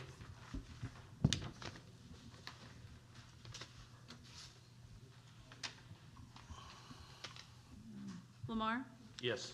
Shropshire, Okay. Troya? Nance, We're about to be. Yes. I'm gonna change my vote. Malure, Yes. Chitwood, Yes. Trammell, Yes. Gantier, No, yes. Smith. Yes. Boys, it's getting late. All right, at this time, we'll call to order. We will enter into Pryor Public Works Authority. We'll call this meeting to order and approve the minutes of the July 18th, 2023 meeting. Do I have a motion? Motion. Motion from Chitwood, second from Gantier. Discussion? When you are ready, call for the vote. Shropshire, Yes. Nance, Yes. Malure, Yes. Chitwood, Yes. Trammell, Yes. Gantier, Yes. Smith. Yes. Item 3, unforeseeable business. We have none, thus we will call for a motion to adjourn. Motion. Second. Motion from Gantier, second from Nance. When you're ready, call for the vote. Nance, Yes. Malure, Yes. Chitwood, Yes. Trammell, Yes. Gantier. Yes. Smith, Yes. Lamar, Yes. Shropshire. Yes. Gentlemen, have a good night. Doesn't happen now.